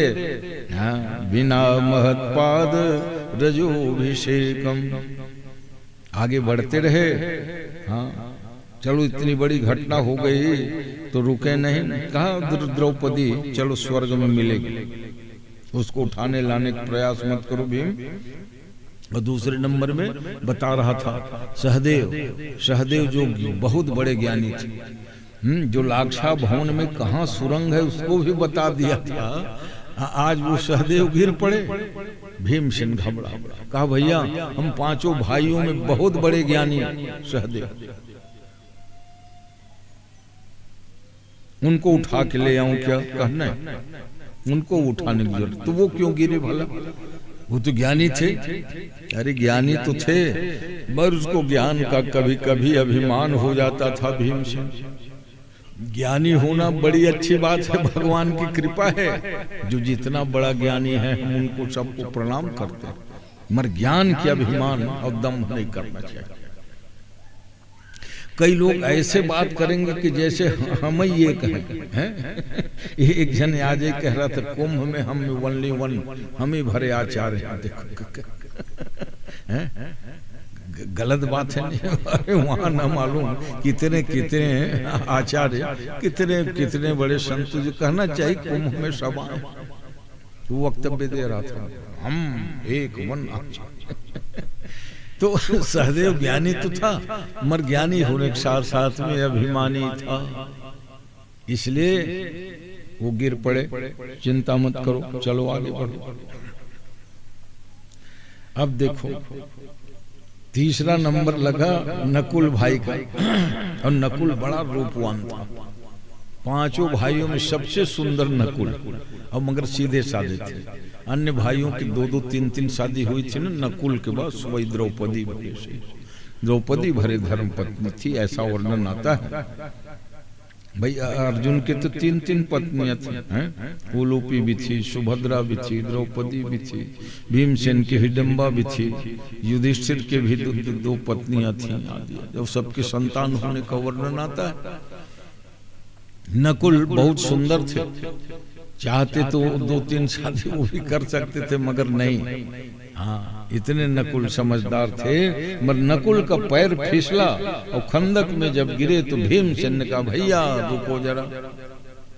युधिष्ठिर ने बिना मुड़े देखे क्या हो गया, अब क्या हुआ? कहा नकुल भाई जो है गिर पड़े, उनको उठा के लाने दो। अरे जब द्रौपदी को नहीं उठाया, सहदेव को नहीं उठाया, तो आखिर नकुल तो सीधा साधा भाई थे, ये भला काहे को गिरेगा भैया? तो कहा नकुल को सुंदरता का अभिमान था, सहदेव को ज्ञान का अभिमान था। युधिष्ठिर जी समझाने लगे भीम सुनो, सुंदर होना अच्छी बात है, मगर सुंदरता का अभिमान नहीं होना चाहिए कि मैं सुंदर हूं। ज्ञानी होना भगवान की कृपा की बात है, मगर मैं ज्ञानी हूं कि लेश मात्र अभिमान और दम्भ नहीं आना चाहिए, क्योंकि ये ज्ञान मान जहे कौना ही और देख ब्रह्म समान जग में है। ब्रह्म ज्ञानी वो हो सकता है जब सारे संसार को समत्व की भावना से। कहाँ समत्व है? आपस में लड़ रहे हैं, झगड़ रहे हैं, फलाना हो रहे हैं, सब संत है महात्मा, कहो तो मामला गड़बड़ होगा, है ना? देख ब्रह्म ज्ञान मान जहे कौना ही। वहां मान आदि के लिए क्या लड़ाई झगड़ा करना कि मेरा सम्मान इतना नहीं होगा, हम पीछे नहीं नहाएंगे, तुम हम आगे नहाएंगे। इसे में उलझ गए। कहाँ ब्रह्म ज्ञान से दूर, कितने दूर रहोगे। और नंबर आ गए अर्जुन का। अर्जुन का पैर फिसला, वो गांडीवधारी महाभारत विजेता है, क्या सामान्य रास्ते में पैर फिसलने से गिरता मरता? मगर अर्जुन फिसल। भीमसेन ने कहा भैया अब तो हम पांचों पांडवों के जो प्राण स्वरूप अर्जुन है वही गिर पड़े हैं, उनको तो बिना लाए काम नहीं चलेगा भैया, अधीर हो जाएंगे। युधिष्ठिर ने कहा नहीं भीमसेन, अर्जुन इसलिए गिरा क्योंकि अर्जुन गांडीवधारी था और अपने गांडीव के बल के कारण वो किसी को कुछ समझता नहीं था। मैं ही एकमात्र, क्यों कि गुरुजी ने उनको अद्वितीय धनुर्धर घोषित कर दिया था। द्रोणाचार्य जी कृपा थी कि अर्जुन अनुपम अद्वितीय धनुर्धारी हो गए, तो उनको बात बात में गांडीवधारी होता है। जैसे कोई ज्ञानी विद्वान कोई बहुत अच्छा बोलता है, कोई अच्छा प्रवक्ता है, तो उनको नहीं रहना चाहिए कुछ, तो तुम बोलने वाले कुछ नहीं, बोलवाने वाले को कोई और ऐसा कर लिया वो बच गए। तो कई जने वही अभिमान में जो है भ्रष्ट हो जाते हैं। तो अर्जुन अच्छा तो है, भगवान के प्रिय सखा है। भगवान कृष्ण ने जिनको सखा माना और जिसने भगवान को सखा ही माना, कई रिश्ता होने पर भी गीता में पढ़ते सखेति मत्वा प्रसभम यदुक्तम, हे कृष्ण हे यादव हे सखेति। अभी तो भला मैं हे शब्द लगा रहा हूं संबोधन में, और नहीं तो आपको अर्जुन कहता है कि सखा कहता था, यादव कहता था, बिना संबोधन सूचक के श्री लगाए बिना कृष्ण कहता था, हे कृष्ण हे यादव हे सखेति। आपकी महिमा को नहीं जान पाया, इसलिए ऐसी धृष्टता हो गई। अजानता महिमानंत वेदम मय प्रमादात प्रणेन वापि। इसलिए अर्जुन को भी उठाने की जरूरत नहीं है। अर्जुन को अपने बाहुबल का घमंड था, गांडीव का अभिमान था। अब भीमसेन चले और भैया आगे आगे। भीमसेन सोचने लगे ये क्रम जारी रहा, द्रौपदी सहदेव नकुल अर्जुन, तो अब तो मैं ही हूँ, भैया पीछे मैं ही हूँ, मेरा नंबर कहीं गिर गया। गिर ही जाऊंगा तो मैं पूछ तो नहीं पाऊंगा ना भैया से कि मैं क्यों गिरा। अरे भाई इन चारों के बारे में कम से कम जानकारी तो हुई कि क्यों गिरे। अब मैं गिर पड़ूंगा तो कौन बताएगा, भैया तो रुकने वाले हैं। तो चलते चलते का भैया मैं आपके साथ जाऊंगा ना पूरा स्वर्ग तक। युधिष्ठिर ने कहा नहीं भीमसेन, ऐसा नियम ही नहीं, कोई किसी के साथ नहीं जाता, तो तुम कैसे मेरे साथ जाओगे। एक प्रसूयते विप्रः एक एव हि नश्यति। संसार में प्राणी अकेला जन्म लेता है और अकेला ही मृत्यु को प्राप्त होता है। अब एक स्तरति दुर्गाणी, अकेला ही दुस्तर दुर्गम संसार को पार होता है। इसलिए भगवान के खूब भजन करना चाहिए, वही सहायक होते हैं। उत्तमोत्तम सत्कर्म करना चाहिए, धर्म का पालन करना चाहिए, क्योंकि जो गर्ग संहिता के वचन है, हालांकि ये श्लोक कई जगह मिलता है, गरुड़ पुराण आदि में भी है ना। धनानि भूमौ पशवो हि गोष्ठे नारी गृहद्वार जन श्मशान।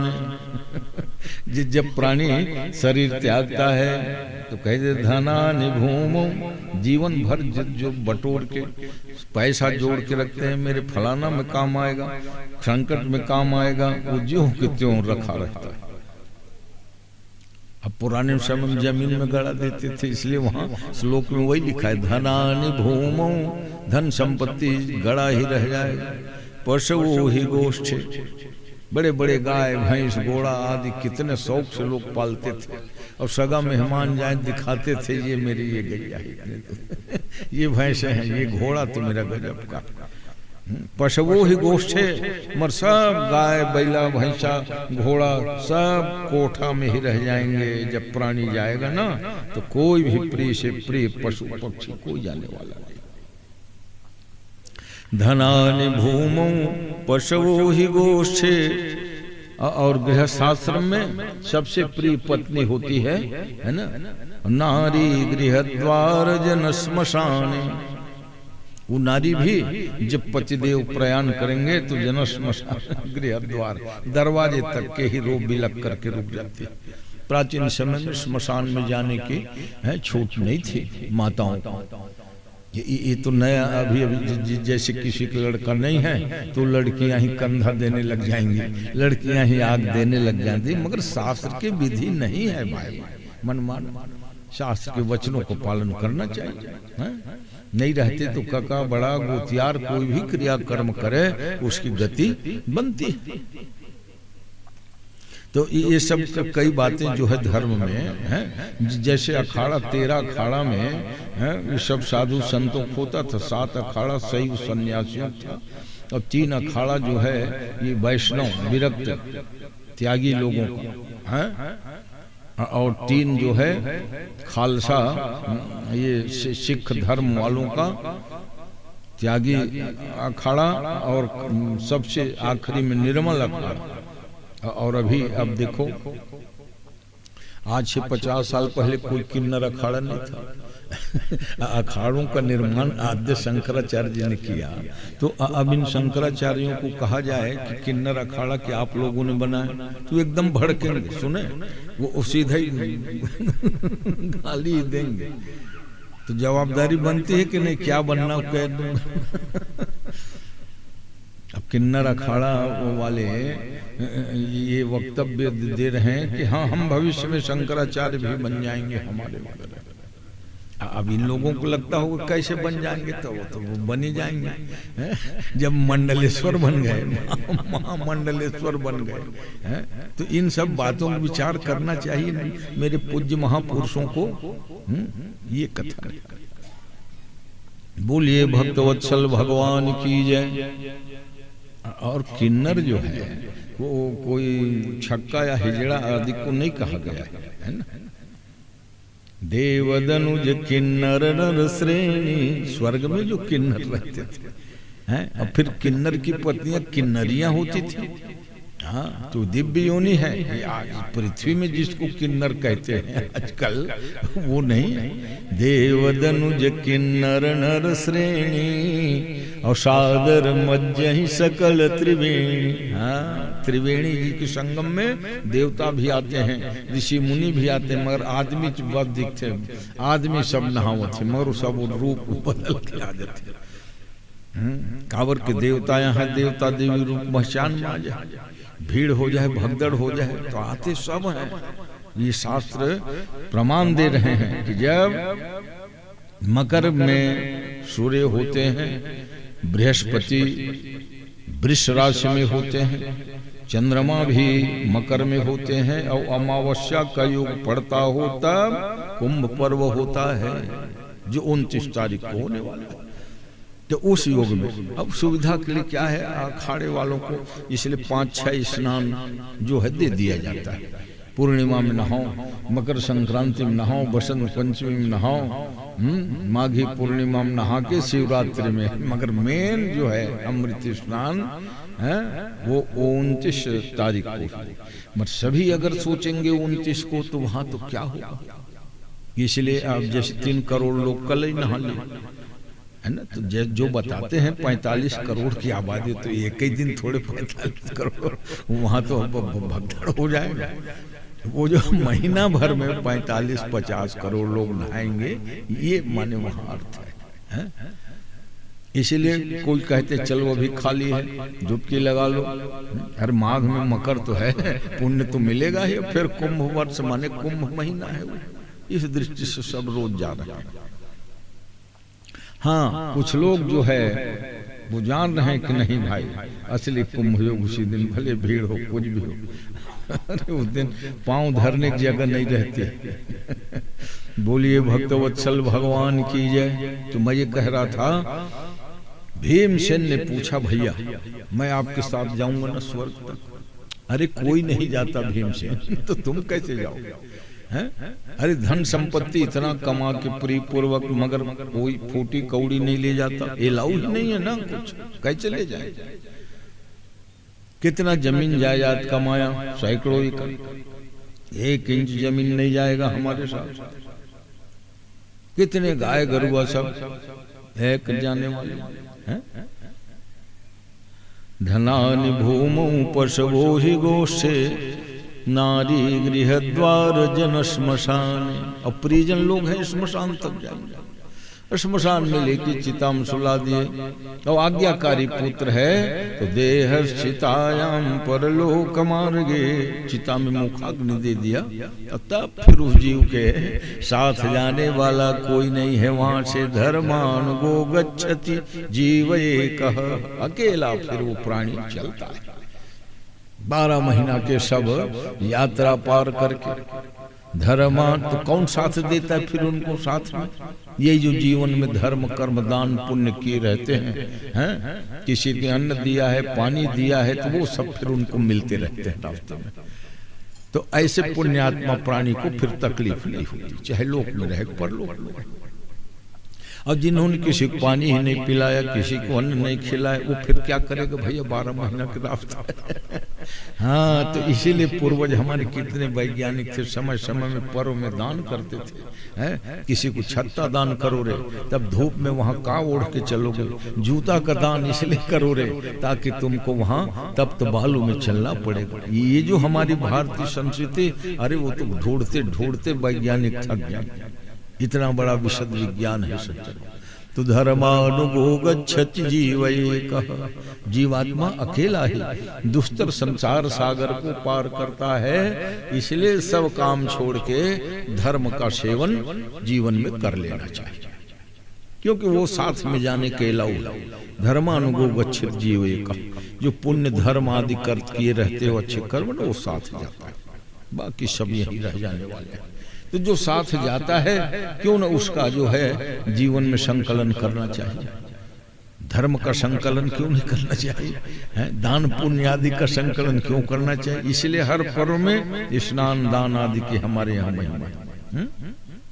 इसलिए अमावस्या भी जैसे 2 ठो पड़ते हैं ना, तो ये नहाए के अब ये देह दान करे के, स्नान दान अमावस्या है, स्नान दान के अलग, तो श्राद्ध के अलग।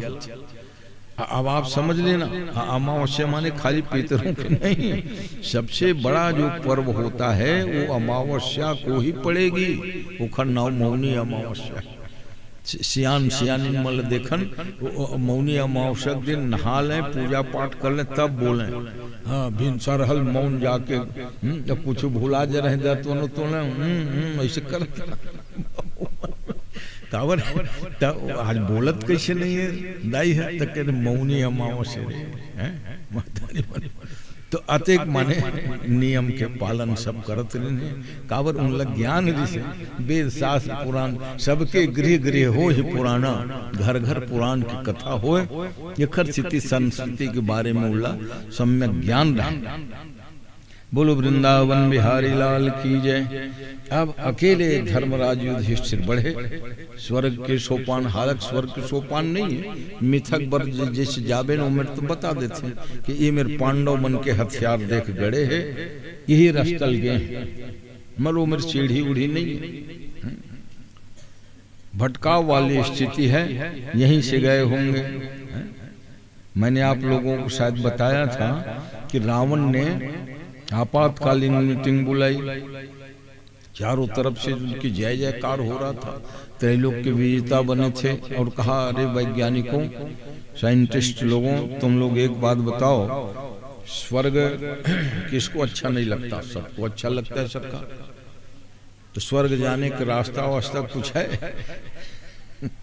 तो कहा सबसे बड़े शासक तो आप ही हो, जब आप ही नहीं बनवाए हो तो और कौन बनवाता? तो रावण ने कहा इसके लिए बजट कितने का लगेगा? इंडियन लोगों ने कहा बहुत खर्च आएगा सरकार, उसकी चिंता मत करो ना, सोने की लंका है, लगा देंगे सारी पूंजी, मगर स्वर्ग के लिए सोपान बनना चाहिए, ताकि स्वर्ग जाने चढ़ने उतरने वालों को तकलीफ ना। हालांकि रावण इतना सक्षम है कि बिना सीढ़ी और सोपान के वो स्वर्ग है ना पहुंच जाता था। रावण आवत सुने सकोहा और देवन तके मेरुगिरि खोहा। रावण आ रहा है ऐसा सुनते ही सब देवता लोग भाग जाते थे। देवता लोग भाग जाएं सुमेरु के गुफा में जाग छिपते थे। तो उस रावण को सीढ़ी बनाने की क्या जरूरत थी? मगर सीढ़ी बनवाना चाहता था आम पब्लिक को भी, ताकि स्वर्ग में चढ़ उतर के देख सके। और ये क्या है? यही अतिक्रमण है, ऐसा नियम नहीं है।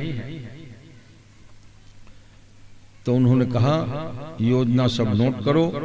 मीटिंग बुलाए थे, बड़े बड़े साइंटिस्ट, अधिकारी, कर्मचारी सब थे।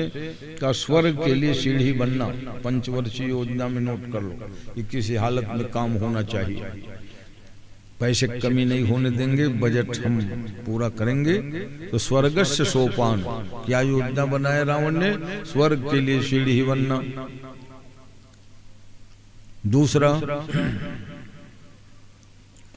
चंदन में फूल लगना चाहिए और स्वर्ण में सुगंध नहीं है। ऐसा प्रक्रिया करो जो स्वर्ण नाम के धातु में सुगंध ही व्याप्त हो जाए। चारों योजना को सील मुहर लगवाया। क्या क्या चार? गंधम सुवर्णे फलमिक्षुदंडे नाकारि पुष्पम खलु चंदनस्य। गंधम सुवर्णे, स्वर्ण में सुगंध होता नहीं, सुगंध होता ना तो पता नहीं क्या भाव हुआ होता। सोने में कोई सुगंध नहीं है, एक धातु ही है। मत इसलिए वो कीमती हो गया कि भगवान ने गीता में कहा धातु में मैं ही स्वर्ण। भगवान बता ओखरे बार जेला देखो स्वर्ण की, और भगवान है ना। जैसे नदियों में गंगामय हूं, भगवान ने विभूति योग 10वें अध्याय में कहा। अक्षरों में अकारमय, अकार के बिना अन्य अक्षर बन ही नहीं सकता। आधा रहेगा, हलंत रहेगा। ह में भी आ है ना। व्यंजन स्वर मिलकर के ही पूर्ण शब्द बनता है। तो इसीलिए भगवान ने कहा अक्षराणाम अकारोस्मि। धेनुओं में मैं ही कामधेनु, वंचर प्राणियों में मैं ही सिंह हूं और जलचर प्राणियों में मैं मकर हूं। महीनों में मैं ही अगहन हूं, ऋतुओं में मैं ही बसंत हूं। तो वैसे ही कहा धातु में मैं ही स्वर्ण, स्वर्ण। और रावण ने योजना बनाई, सोना अगर सुगंध युक्त हो जाए तो वो तो लंका पूरी सोने की थी, सोने की लंका, वो कहीं महर महर सुगंधित हो जाए, क्या पूछना। तो गंधम सुवर्णे फलमिक्षुदंडे, गन्ना के जड़ से लेके शिक्षा तक के क्या है, रस ही भरा है, मीठा मीठा रस। मगर गन्ना का फल नहीं होता। गन्ना का फल क्या है? हाँ, गन्ना का वही फल माने परिणाम। गन्ना से रस बनेगा, रस से गुड़, गुड़ से खांड, खांड से मिश्री, मिश्री से शक्कर। इसलिए पुराने लोग, शक्कर तो आखिरी है छोकता, जितने बार सब उसके सब आसार होते जाएगा कि नहीं। तो इसलिए चीनी जो शक्कर है उससे सबसे माने सस्ता, क्योंकि उसके कई बार जो है उसके सार तत्व निकलते गए। इसलिए गुड़, खांड, मिश्री है, ये क्रम रहे। क्योंकि गन्ना के जो स्वाभाविक गुण इनमें होता है, गुड़, खांड आदि में, उसमें स्वाभाविक ही नष्ट हो जाती है अनेक केमिकल या यंत्र आदि के द्वारा। तो क्या कहा? गंधम सुवर्णे, सोने में सुगंध होना चाहिए। और फल मिक्षुदंडे, गन्ना के पेड़ में बढ़िया फल कहीं लटकने लग जाए, जब उसका रस इतना मीठा है, एक दो फल को खाएंगे जिसे सेब, संतरा, अंगूर जैसे, कितना स्वाद होगा। वैज्ञानिकों ने कहा इसके लिए खर्चा बहुत आएगा महाराज, ऐसे ऐसे खाद बनाने होंगे, ऐसे ऐसे केमिकल होगा। कहा जो लगेगा चिंता मत करो, नोट हो गया 2 चीज, सोने में सुगंध बनाना भरना है और गन्ना में फल लगाना है। अनाकारि पुष्पम खलु चंदनस्य, चंदन के लकड़ी जब इतना सुगंधित है, काठ है, अब उसमें फूल कहीं लग जाते हैं, क्या पूछना। क्योंकि सामान्य वृक्षों में जब फूल लग जाता है, गेंदा आदि में, तो कितना सुगंध निकलती है। चंदन में अगर कहीं फूल लग जाता तो कहा ठीक है, 3 योजना हो गया। और चौथा जो है स्वर्गस्य सोपान, स्वर्ग के लिए सीढ़ी बनना चाहिए, तब सब लोगों को जब चाहे स्वर्ग से घूम। अरे तो जब चाहे तब कोई स्वर्ग आएगा जाएगा तो मर्यादा मिटेगी कि नहीं, जो भगवान की ब्रह्मा की जो सृष्टि के विधान है। अरे स्वर्ग वो लोग जाते आते थे जो पावरफुल थे, जिनका सत्कर्म इतना ऊंचा था, जैसे महाराज ये आते, महाराज दशरथ भाई मनुष्य ही थे, और मनुष्य लोग से ही जाते थे स्वर्ग। मगर वहां उल्लेख नहीं हुआ कि स्वर्ग की सीढ़ी कहाँ पर थी, है? वो कैलाश पर्वत से जाती है कि बद्रीनाथ के रास्ता से, ऐसा कोई उल्लेख नहीं किया। ये तो लोग बताते रहते हैं कि यहाँ से पांडव लोग चढ़ के गए थे स्वर्ग। और भाई दशरथ आदि स्वर्ग जाते थे, ये तो पक्का है। पढ़ते हो, गोस्वामी जी महाराज ने लिखा कि आगे हुई सुरपति जेहिले, अवरध सिंहासन आसन दे। दशरथ जब स्वर्ग जाए तो अगवानी करने बढ़ते थे देवराज इंद्र, अवाधा आसन में बैठाते थे। महाराज ये जाते इंद्र के आधा आसन में बैठते थे। तो ये तो अपने सत्कर्म पुण्य के प्रभाव से था, ऐसा कोई सीढ़ी की जरूरत नहीं होती है ना, दिव्य रूप में सब चढ़ जाते। मगर रावण ने कहा सीढ़ी बनना चाहिए। चारों योजना बिल्कुल उनके उसमें आ गया, मंत्रिमंडल में पास हो गया था।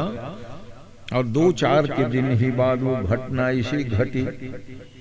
क्या घटना घटी कि पंचवटी सो गई एक बार। पंचवटी एक बार गई घूमने। कौन? शूर्पणखा रावण के बहिनी, रावण की बहिनी नाम रहे शूर्पणखा। क्या वो गए पंचवटी, योजना बन के तैयार है। तब देख ओखरे भर के जाते भगवान की जो योजना गुजर से, जो योजना हम रोज बनावते था, नहीं से करबो ऐसे करबो। और शूर्पणखा ने जा करके अपना नाक कान कटवा लिया। नाक कान कटवा के आई और रावण को धिक्कारते हुए कहा, भैया धिक्कार है, तोर जियत दश कंधर मोरी की अशगति हो। तेरे जीते जी तुम्हारी बहन की ये दशा। ले जानबूझ के अपन भाई, उसमें रावण की क्या गलती थी? रावण ने कहा था क्या कि तुम जाना उठाओ, तो नाक कान कटवा ली सपन गलती पर। भैया कहा थे, ए भैया तोर जीते जी मोर ये दुर्गति। माने तो तुम्हारी मैं बहन हूं।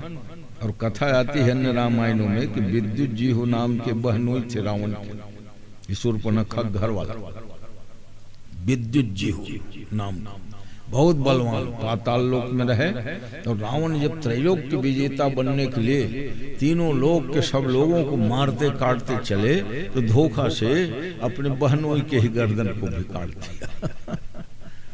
और जब शूर्पणखा सुने कि भैया इतना बड़ा नर्क है, तो तुमको अपने बहन दामान बहनोई के भी ख्याल नहीं रहा। कहा बहन धोखा हुआ रे, मैं जानबूझ के भला कैसे मारता। अब वहां भीड़ थी, सब लोगों को मारते जीतते चला जा रहा था।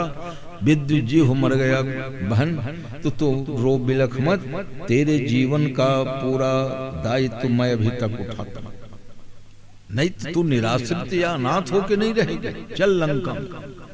और लंका में लाए थे।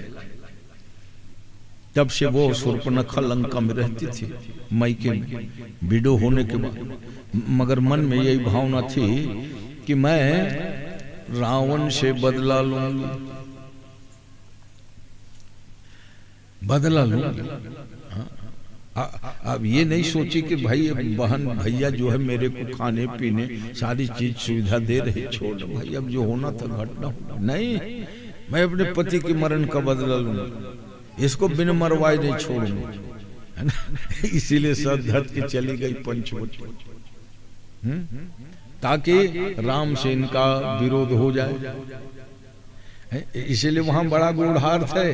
गोस्वामी ने लिखा है, जाके कहती क्या है, तो सम पुरुष नमो सम नारी, और यह संयोग विधि रचा विचारी। तुम्हारे समान कोई पुरुष नहीं, मेरे समान कोई नारी नहीं, मतलब दोनों चाहते हैं रावण का सफाया हो। तो सम पुरुष नमो सम नारी, यह संयोग विधि रचा विचारी। ऐसे में ये सारी चारों योजना धरे के धरे रह गए, है ना। क्या जहाँ शूर्पणखा नाक कान कटे तहाँ सब दिशा ही बदल गई। सीता हरण हुआ, सीता हरण के बाद फिर क्या पूछना है, लंका दहन हो गया, मेघनाथ कुंभकर्ण, ये लड़ाई योजना जो है धरे के धरे रह गई थी। यो जो चार योजना आज भी कोई पूर्ण नहीं कर सका। कौन से चार योजना? गंधम सुवर्णे फल मिक्षुदण्डे नाकारी पुष्पम खलु चंदनस्य स्वर्ग से सोपान, ये चौथी योजना। इसलिए कोई इस पर चर्चा भी नहीं करते। कहते हैं जब पांडवों का स्वर्गारोहण हो गया, देवराज इंद्र ने अगवानी किया है, युधिष्ठिर खड़े थे, आइए। तो साथ में कुत्ता चल रहा था। धर्मराज ने कहा कि ये हमारे साथ में आया है, 7 कदम चलने से मित्रता पक्की हो जाती है, तो ये तो कई कोस से मेरे साथ आ रहा है, इनको भी स्वर्ग में स्थान दो। इंद्र ने कहा कि नहीं धर्मराज, आप तो जानते हो धर्म के सूक्ष्म तत्व को, क्योंकि प्राणी कोई किसी को सुख दुख नहीं देता, निजकृत कर्म भोग सब भ्राता, काहुन को सुख दुख कर दाता। लक्ष्मण जी की बात है, निजकृत कर्म भोग सब भ्राता। अपने किए हुए कर्मों का ही भोग मान करते हैं, कोई किसी को सुख दुख देता नहीं है। बात में भले कह देते तेरे कारण मेरे को कष्ट मिला, तेरे कारण मेरे को तकलीफ हुई, आदि आदि, मगर कोई किसी को सुख दुख देने वाला नहीं है। कर्म की प्रधानता है, और इसीलिए निजकृत कर्म भोग सब भ्राता। इसलिए युधिष्ठिर के माने परीक्षा ले रहे थे। थोड़ी देर के बाद जब युधिष्ठिर ने कहा कि कुत्ता भी को आपको स्वर्ग, तो कुत्ता जो है ना धर्म देवता ही थे, श्वान के रूप में चल रहे थे युधिष्ठिर की परीक्षा लेने के लिए। वो कुत्ता के रूप गायब हो गया। युधिष्ठिर जो है उसका भी शरीर धर्म देवता में विलीन हो गया, क्योंकि धर्मराज के अंश से ही ये जन्म लेके आए थे। ऐसा स्वर्गारोहण हुआ परीक्षित का राज्य। और परीक्षित जी महाराज एक दिन घोड़ा में चढ़े, अपने राज्य की सीमा निरीक्षण करके लौट रहे थे। तो देखते क्या है, सफेद रंग का एक बैल, अब अच्छा धवल रंग की धौरी गैया रास्ते के बगल में बैठे चर्चा कर रहे थे। गैया जो पृथ्वी धरती माता है, वो कह रही थी मुझ पृथ्वी के भार को दूर करने के लिए भगवान अवतार लिए थे 5000 साल पहले, मगर कलयुग लग गया, भार बढ़ेगा, अब की बार कौन दूर करेगा मेरे बोझ और भार को। तो वो 3 पैर लंगड़ा रहा था। ऐसा बैल है धर्म, धर्म ही वृषभ के रूप है, समझ। प्रगट 4 पद धर्म के, और कली मह एक प्रधान। तो धर्म के 4 पैर होते हैं, तो बैल के 4 पैर कहा गया। धर्म बैल के रूप में था, तो 3 पैर टूटा हुआ है। इसका मतलब ये है सत्य शौच दया ये कम हो जाता है कलयुग।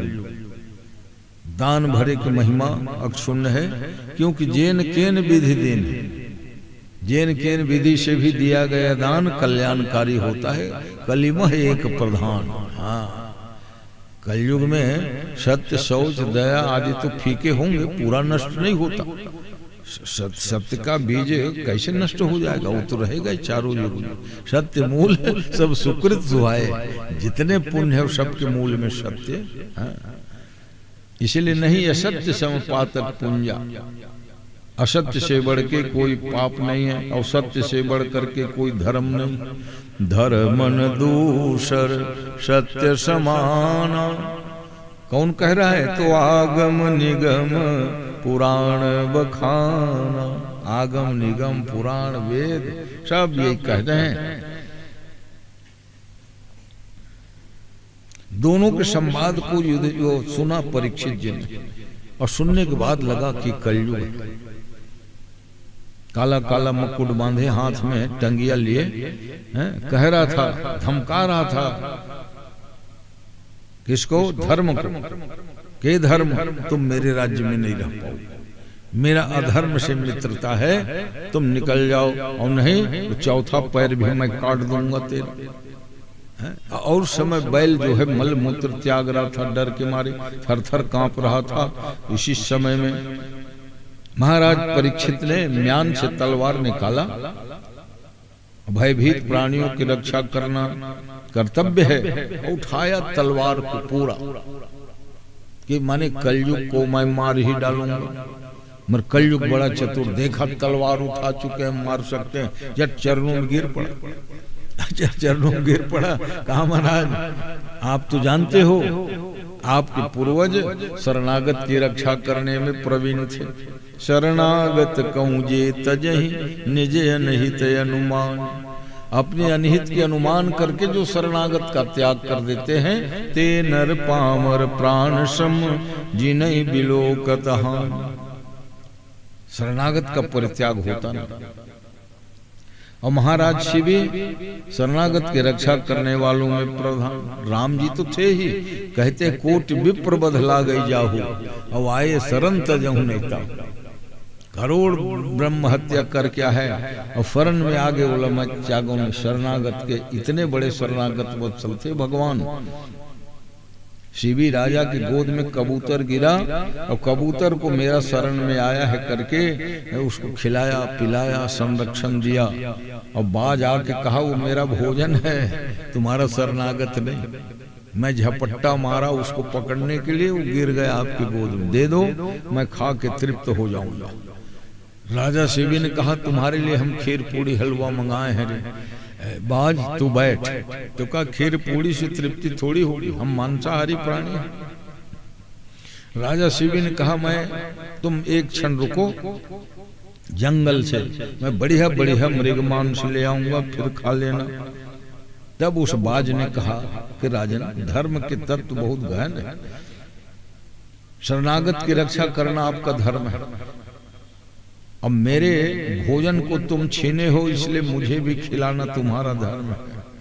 मगर मुझे तृप्त करने के लिए किसी अन्य प्राणियों को मारना आखिर वो धर्म होगा कि नहीं? तुमको हिंसा लगे कि नहीं? मृग और हरिण को मार के तुम मेरे को दूंगा कहते हो तो पाप लगे। राजा सोचे कि तो बड़ा ज्ञानी मालूम होता है गिद्ध। अरे गिद्ध भाई तो ही बता कि मुझे क्या करना चाहिए, शरणागत की रक्षा हो जाए, मेरे धर्म बच जाए, तो फिर मेरे को पाप न लगे। सरल उपाय। कबूतर आपका शरणागत है और कबूतर मेरा भोजन है। अब मेरा भोजन आपको देना है तो किसी अन्य प्राणियों को मारना नहीं, अपने शरीर का मांस कबूतर इतना तौल के दे दे, मैं खा लूंगा, तृप्त हो जाऊंगा, कबूतर की रक्षा हो जाएगी। ठीक कहते हैं, लाओ तराजू। कहे तराजू मंगाया। सोचे कि कबूतर के इतना वजन होगा जी, वो तो हमारे जंघा वगैरह के ही मांस इतना निकल जाएगा। फेट और चर्बी में जितना बढ़ा हुआ मांस है ना, चलो दान कर दो। कबूतर को एक पल्लम बैठाया और अपने मांस काट काट चढ़ाने लगा। पूरा शरीर भर का मांस जब छिल गया, चढ़ गया, तो पूरा शरीर को ही तराजू में चढ़ा दिया और कहा शरणागत की रक्षा के ललक मेरे मन में हो तो ये मन तन प्राण सब समर्पित है। ऐसे कथा सुना के रोक दिया कलयुग। देखे ऐसे शरणागत थे। असली बात ये थी कि इंद्र और अग्नि देवता दोनों सलाह हुए कि शिवी बहुत बड़ा शरणागत धर्म को पालन करता है, चलो इनकी परीक्षा लेके देखें। तो एक बन गया कबूतर, एक बन गया गीध। गीध ने कबूतर को झपट्टा मारी। तो ये कथा की वास्तविकता नहीं, वो भावुकता पैदा करने के देखे शिव भी ऐसे शरणागत रक्षक थे जो अपने शरीर को ही चढ़ाते, वो वास्तविकता नहीं बताए। भाई शिवी की परीक्षा लेने के लिए देवराज इंद्र और अग्नि दोनों ने सलाह का चल एक एक पक्षी बन जाते हैं, लड़ेंगे भिड़ेंगे, तुम उनके गोद में गिर जाना, पता लगेगा कितने शरणागत। ये वहां रह सकता। कलयुग को ये जब ये कथा सुनाई तो उन्होंने म्यान में डाला तलवार को और कहा सुनो, शरण में आए हो तो मैं तुमको छोड़ देता हूँ, मैं तुमको 4 अड्डा बता रहा हूँ, उसमें ही रहना। बाकी कलयुग में मेरे भक्तों को तुम मत सताना। कौन कौन 4 अड्डा बताए? द्यूतम, पानम, असत्य में, मद में, आसक्ति में और असूया में। ये चारों चीज कहाँ रहती है? तब बताया द्यूतम, जुआ के अड्डा में असत्य, और मदिरालय में मद है, पानम जहाँ मद्यपान आदि होता है। द्यूतम पानम स्त्रिय श्रैण कर्म जहाँ होते हैं, व्यभिचार के अड्डे। कलयुग यहाँ आज भी कलयुग के वहाँ प्रत्यक्ष निवास है, और जहाँ हिंसा होती है, कसाई घर आदि, कलयुग वहाँ तांडव कर रहा है। देखा महाराज, ये 4 अड्डे आप बताए, उसमें कोई भी सज्जन रहना पसंद नहीं करेगा। कोई अच्छा सा स्थान बताओ ना। तो भावी देखो यही प्रबल है, भावी की गति जानी नहीं जाती। राजा के मुंह से निकल गया 5वां स्थान स्वर्ण में तुमको दिया, मगर सभी स्वर्ण में कलयुग नहीं होते। जो बेईमानी करके लूट पाट करके नंबर 2 के कमाए हुआ है ना, स्वर्ण माने धन, उसमें तुम्हारा निवास होगा। हाँ, इसलिए अन्याय पूर्वक उपार्जित धन रुला देता है। न्याय और ईमानदारी का जो धन है वो तो सदा प्रसन्न रखेगा, सुखी रखेगा, उस रोने रुलाने की बातें नहीं। ये ईमानदारी के जो धन कमाए हैं न उनको कभी जेल होना है, न कभी छापा पड़ना है, न ईडी का न सीडी का। ये जितने प्रक्रिया रुलाने वाली वो नंबर 2 के या काले धन वालों के साथ में होता है। तो इसलिए कलयुग का वहां निवास रहता है, काले धन। वो शुरू में भले लगता है कि चलो मौज कर रहे हैं, इसलिए अपने मेहनत के ईमानदारी का जो फल होता है वो बड़ा सुखदायी होता है। 4 स्थान 5वां स्थान दे दिए। कलयुग ने कहा चलो अच्छी बात, मौका तो लगेगा ही, सोने में स्थान दिया है। और एक दिन महाराज परीक्षित ने देखा, अपने भंडार घर को खोला, पिता की पैतृक संपत्ति के अलावा वो जो जरासंध को जीत के लाए थे राजसूय यज्ञ के समय, उसमें तो 20,000 राजाओं का धन था। 20,000 राजाओं की प्रॉपर्टी अकेला जरासंध ने लूट रखा था। तो उसमें कई एक से एक मुकुट के सेठ थे, हीरा वाले, मोती वाला, स्वर्ण वाला, रत्न जटित वाला। तो जरासंध के मुकुट को पहन के उस दिन गया शिकार खेलने, और कलयुग को मौका लग गया। गलत ढंग से कमाए धन में कलयुग रहता है। तो पांडवों ने जरासंध को बलपूर्वक जीत के वो धन संपत्ति लाए थे। माने राजसूय यज्ञ में सभी धन संपत्ति शुद्ध था ऐसा नहीं है। इसलिए द्रव्य यज्ञ, तपो यज्ञ, यज्ञ कई प्रकार के होते हैं। द्रव्य यज्ञ होता है, ज्ञान यज्ञ होता है, धन से अर्थ यज्ञ होता है। पांडवों ने भाई धन तो ऐसा है चारों दिशा से ले आओ, सीधे ना दे तो लड़ाई करके ले आओ। और जरासंध के यहाँ प्रमाण है, 20,000 राजा जेल में थे। जरासंध को हरा के सारी प्रॉपर्टी जो है आधा आधा प्रॉपर्टी यज्ञ में लगाया गया था। तो कुछ लोग इसीलिए कहते देखे गलत संपत्ति लगाया था, इसलिए यज्ञ के आखिरी में दुर्योधन का अपमान हो गया, वो गिर गया और महाभारत युद्ध की नींव पड़ गई। तो नास्ति यज्ञ समो मित्र, नास्ति यज्ञ समो रिपु। यज्ञ बढ़िया कहूं विधि पूर्वक हो गया तो यज्ञ से मित्र कोई है होता नहीं संसार, जब प्रकार से। और नास्ति यज्ञ समो रिपु, यज्ञ से बड़ा कोई शत्रु भी नहीं होता है। दक्ष यज्ञ कर रहा था है? विधिहीन होने से, शिव जी को नहीं पूछने से यज्ञ विध्वंस हुआ। वो बात ठीक है कि भगवान शंकर समनयमित उत्पातयति भरत चरित जप जाग। यज्ञ जो होता है उत्पात को शमन करने के लिए होता है, मगर कई यज्ञ ऐसा होता है जिसमें, जैसे रामचरितमानस में 6 यज्ञ का वर्णन है। एक यज्ञ भगति सहित मुनि आहुति दीने, दशरथ जी ने यज्ञ किया, परमात्मा पुत्र रूप माने यज्ञ सफल था। दूसरा यज्ञ विश्वामित्र जी का था, जो भगवान को मांगने के लिए गए थे, यज्ञ रक्षा के लिए दोनों पुत्र को दे दो राजन, उनकी भी यज्ञ की रक्षा हो गई। तीसरा यज्ञ जनकपुर में महाराज जनक ने रचाया, उसका नाम धनुष यज्ञ, भगवान ने जाके उसको भी पूर्ण कर दिया। तो 6 यज्ञों का वहां आता है ग्रंथ में वर्णन। 3 तो सिद्ध हो गए और 3 नाथ करई रावण एक जागा। रावण जब युद्ध में हारने लगा तो एक यज्ञ करने लगा जाकर। निकुंभला देवी उनकी कुल देवी थी। और सिद्ध भय नहीं मरही अभागा। और यज्ञ कहीं सिद्ध हो गया तो मरेगा नहीं। विभीषण ने बताया और भगवान राम ने सैनिकों को भेज, जाओ यज्ञ विध्वंस करो। अब भला बताओ, जिस यज्ञ के फल स्वरूप भगवान अवतार लेते हैं, क्या वो यज्ञ को विध्वंस करा सकते हैं? भगवान कहते हैं मैं धर्म की रक्षा के लिए अवतार लेता हूँ, वो धर्म कर सकते हैं? मगर नहीं, रावण जो यज्ञ कर रहा था वो विधिहीन यज्ञ था, इसलिए यज्ञ ने जागा, वो जाग कर रहे थे। इसीलिए बानर भालू गए और रावण तो जान रहा है कि मैं उठूंगा नहीं, बीच में खंडित ना हो मेरा यज्ञ। तो बानर भालू जो लोग जो है ना, रावण उठेगा कैसे में, इसलिए राक्षसियों कोई बाल फेंक दिया, मारने पीटने लग गए। राक्षसियां सब रोने लगी कि रावण ऐसे राजा तुम्हारे रहते हम लोगों की ये दुर्दशा हो रही है।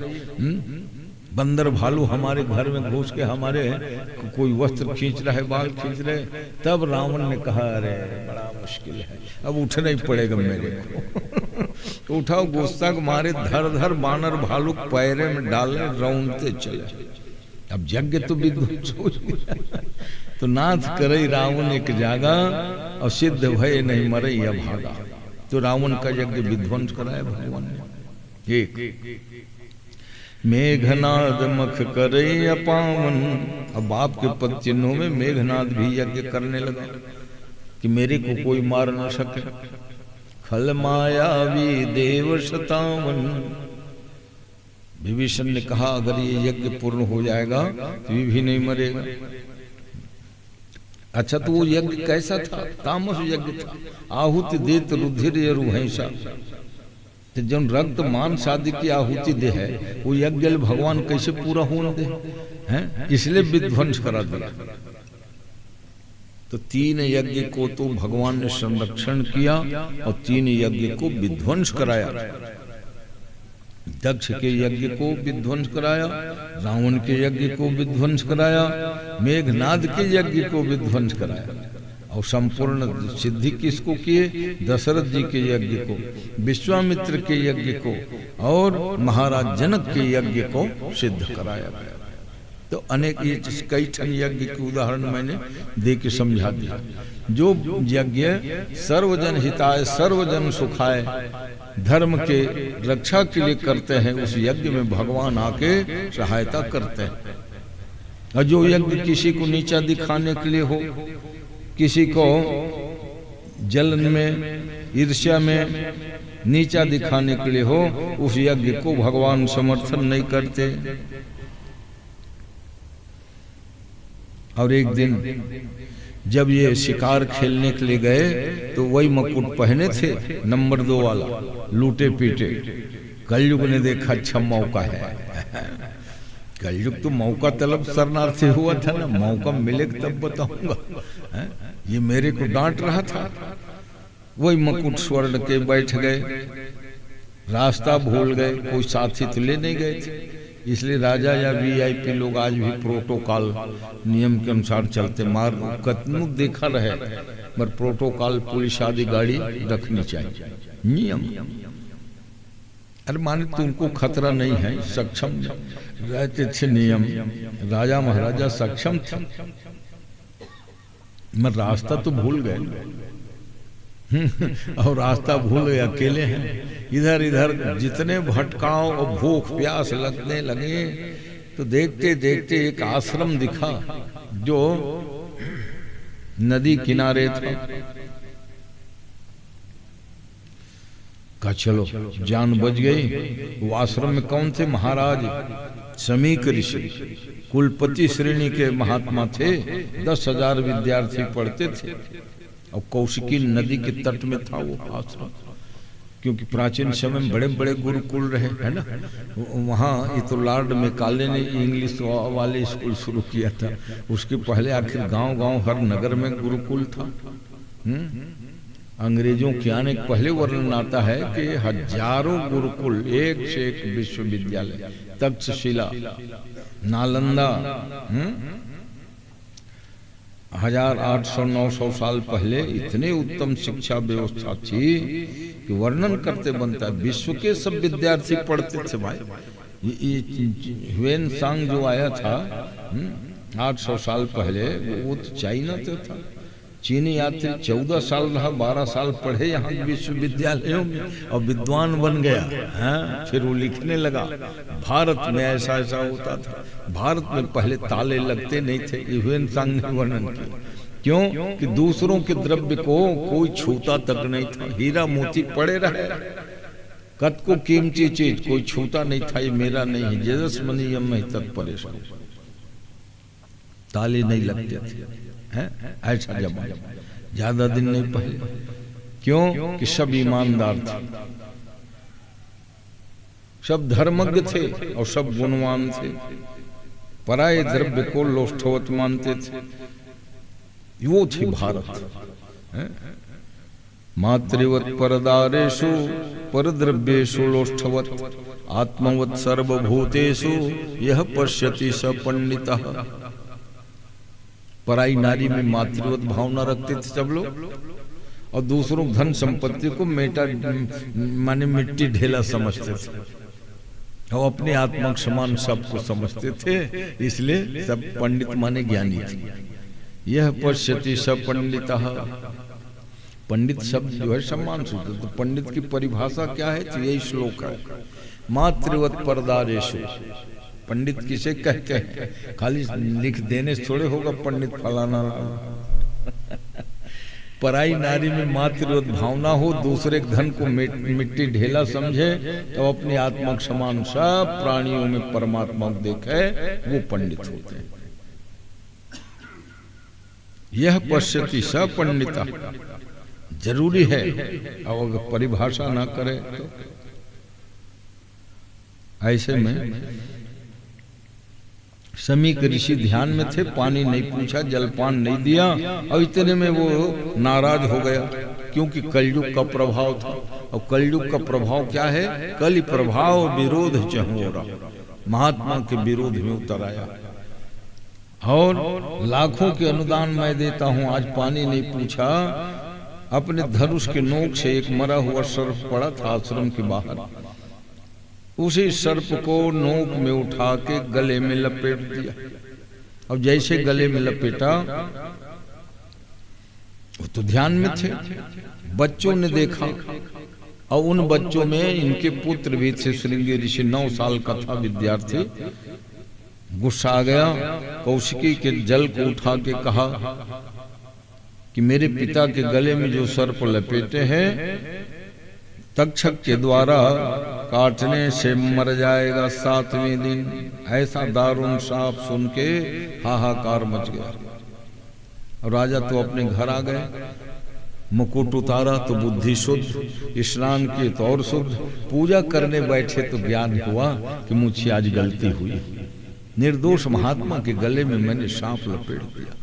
कल जाऊंगा माफी मांगने, गिड़गिड़ाऊंगा, रोऊंगा और इतने में उस समय एक महात्मा ने 4 विद्यार्थियों को भेजा, जाओ राजा को धोखा ना हो जाए भाई, 7वें दिन मरेंगे भरे होता तब ना। अपने बेटा को भी खरी खोटी सुनाया। तुम सोचे बेचारे बिना श्राप दे दिए। जानते हो ये राजा परीक्षित ने कलयुग को नियंत्रित करके रखा था, नहीं तो कलयुग क्या नाच नचा न दे हैं? अरे अभी भी धर्म कर्म यज्ञ सब चल रहा है, इसमें परीक्षित जी महाराज का बहुत बड़ा हाथ है। वो तो हजारों साल बाद कलयुग के आखिरी में वो स्थिति आएगी, नहीं माने ही को अनुजा तनुजा, बहन बेटी का ज्ञान नहीं रहेगा है? तो समझ लो कलयुग अपने चरम पर है, स्वीप पर। बेटा को बहुत डांटे फटकारे, ऐसा साफ नहीं देना चाहिए बेटा है? अरे राजा ब्रह्ममय होता है। और फिर परीक्षित ऐसे राजा पांडवों के नाते, अच्छा उनको धोखा ना हो इसलिए सूचना भिजवाए, ताकि आप समय रहते उत्तम उपाय कर लो। जब जाके बताया राजन ये सब आपके साथ का, मैं वही सोच रहा था जाऊंगा महात्मा के पास क्षमा याचना करने। अच्छा है जिन्होंने दंड दे दिया मेरे को किए हुए को फल मिल जाएगा इसी जन्म में। मेरी गति तो नहीं बिगड़ेगी, परलोक नहीं बिगड़ेगा, इस जन्म में दंड मिलेगा, तक्षक काटेंगे। ठीक है। जन्मेजय को बुलाया, एकमात्र पुत्र, राज्य सौंप दिया और बेटा तुम चिंता मत करना, तुम पांडवों के वंश में हो, धर्म पूर्वक राज्य का पालन करना। और जैसे ही राजधानी से निकल के गंगा किनारे आए, हस्तिनापुर गंगा किनारे है मगर थोड़ा 3-4 किलोमीटर, कभी गंगा उधर हो जाती कभी इधर हो जाती। जैसे कुंभ के समय में इलाहाबाद तरफ पूरा मैदान साफ रहता है, झूसी पार प्रतिष्ठानपुर जो झूसी उधर बहने लगती, ताकि मेला के लिए बहुत बड़ा मैदान मिल जाए।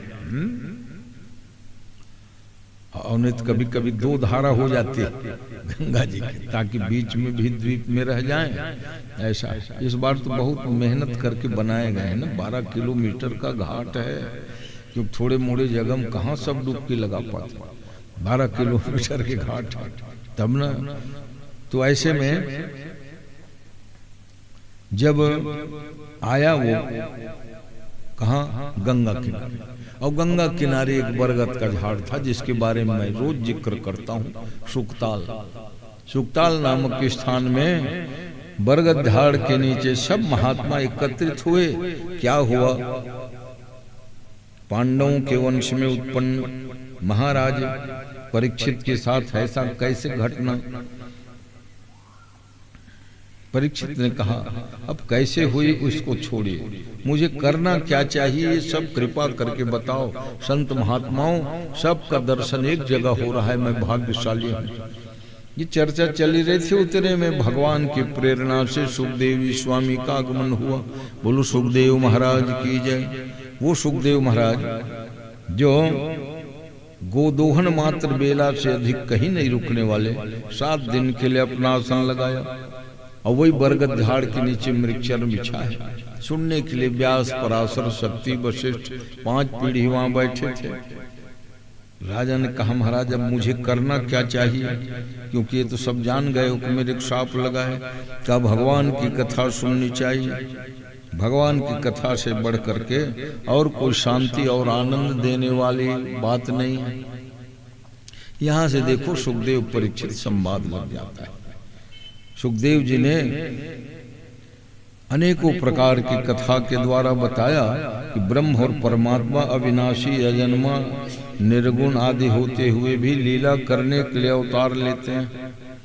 और उन अवतारों में जैसे नारद जी अवतार है, व्यास जी अवतार है, सनक सनंदन अवतार है, कपिल भगवान अवतार है, राजा पृथु का अवतार है, ऋषभ देव अवतार है, 12 कच्छप, नृसिंह, वामन, राम, कृष्ण, बुद्ध, कल्कि, ये सब परमात्मा एक होते हुए 24 अवतार लेते हैं। राजा परीक्षित कहा महाराज 12 अवतार भी लेना पड़ा भगवान को। बोले हाँ, अपने भक्तों के हित के लिए 12। क्योंकि इतिहास में प्रसिद्ध कथा है, जय और विजय जो द्वारपाल थे, सनकादि कुमारों के शाप से दानव बनने का शाप मिला।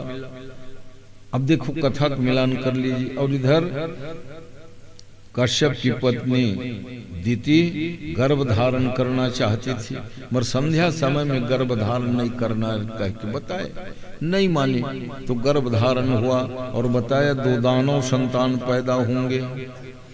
कहां से 2 दानव बावे? तो कहते हैं जय और विजय नाम के द्वारपालों को ही दानव बनाया जाए। मर कहे कौन? तो कहा सनकादि कुमारों को प्रेरित किया बैकुंठ में। तो बैकुंठ की सीढ़ी चढ़ रहे थे तो जय विजय रोक दिए, 1.25 घंटा खड़ा कर दिए महात्मा। गुस्सा ये आया नहीं, इसलिए साफ नहीं दिए। और गुस्सा आने के लिए ही भगवान ने लीला करी, अपने चरण में चढ़े तुलसी और फूल की सुगंध को वायु देवता से कहा जाओ दरवाजे को ले जाओ बहा के। जब ये सूंघेंगे ना संत महात्मा लोग, तब उनको फिर उत्प्रेक्षा होगी, क्षोभ होगा। तस्यारविंद नयनस्य पदारविंद किंजल मिश्र तुलसी मकरंद वायु। तुलसी और पुष्प पराग से संस्पृष्ट वायु को सूंघकर सनकादि कुमारों के मन में क्षोभ हुआ कि तुलसी और फूल इतना भी हमारा कीमत नहीं है। हम बाहर खड़े कर दिए गए और वो लोग भगवान के सिर में, चरण में, छाती में चढ़े हुए हैं, इसलिए क्रोध आया और करे जय विजय, जाओ तुम लोग 3 जन्म तक भगवान के विरोधी दानव बनोगे। सारी हेकड़ी दूर हो गई, रोने लग गए जय विजय। कहा महाराज हम आपको 1.25 घंटा खड़ा किए, आप 3 जन्म की बात। तो कहा 1.25 घंटा कितना, माने हमसे मुश्किल से बीता, 3 जन्म जैसे। तो भगवान उठ के आ गया। अभी तक भगवान सब सुनते रहे, है ना। होने दो इनको, साफ दे ले तब आऊंगा। अब आग कहे क्यों रोते हो रे जय विजय? कहा महाराज ये चारों महात्मा देख रहे, लंगोटी धरे धरे 5 साल के हैं, मगर हमको दानव बनोगे कह दिए। तो भगवान ने कहा ठीक है दानव बन जाना, क्योंकि दिति गर्भ धारण करी बैठी बेटा, कौन जाएगा वहां राक्षस बनने के लिए? तो तुम ही दोनों जाओ और चिंता मत करो, तुम्हारा 3 जन्म होगा तो मेरे 4 बार अवतार लेना पड़ेगा। हिरण्याक्ष हिरण्यकशिप जुड़वा भाई पहले जन्म में हो गए तो 2 अवतार, बाराह का और नरसिंह का। रावण कुंभकर्ण बनोगे तो राम ही पर्याप्त रहूंगा मैं, और कृष्णावतार में शिशुपाल दंतवक्त्र को मारूंगा, फिर वापस ज्यों कि त्यों ले आऊंगा, तुम चिंता मत करो। ऐसे समझा बुझा के जय विजय की आत्मा गिरी कहां? जहां पर ये गर्भ धारण किए हुए थे। मना करने पर भी नहीं मानी, इसलिए कहा राक्षस संतान पैदा होंगे, और इसलिए वो सोची कि मैं संतान को जन्म ही नहीं दूंगी, क्योंकि दुष्ट संतान होंगे। अब 100 साल हो गए ना, तब फिर कश्यप की बात सत्य करने के लिए भगवान ने लीला करी।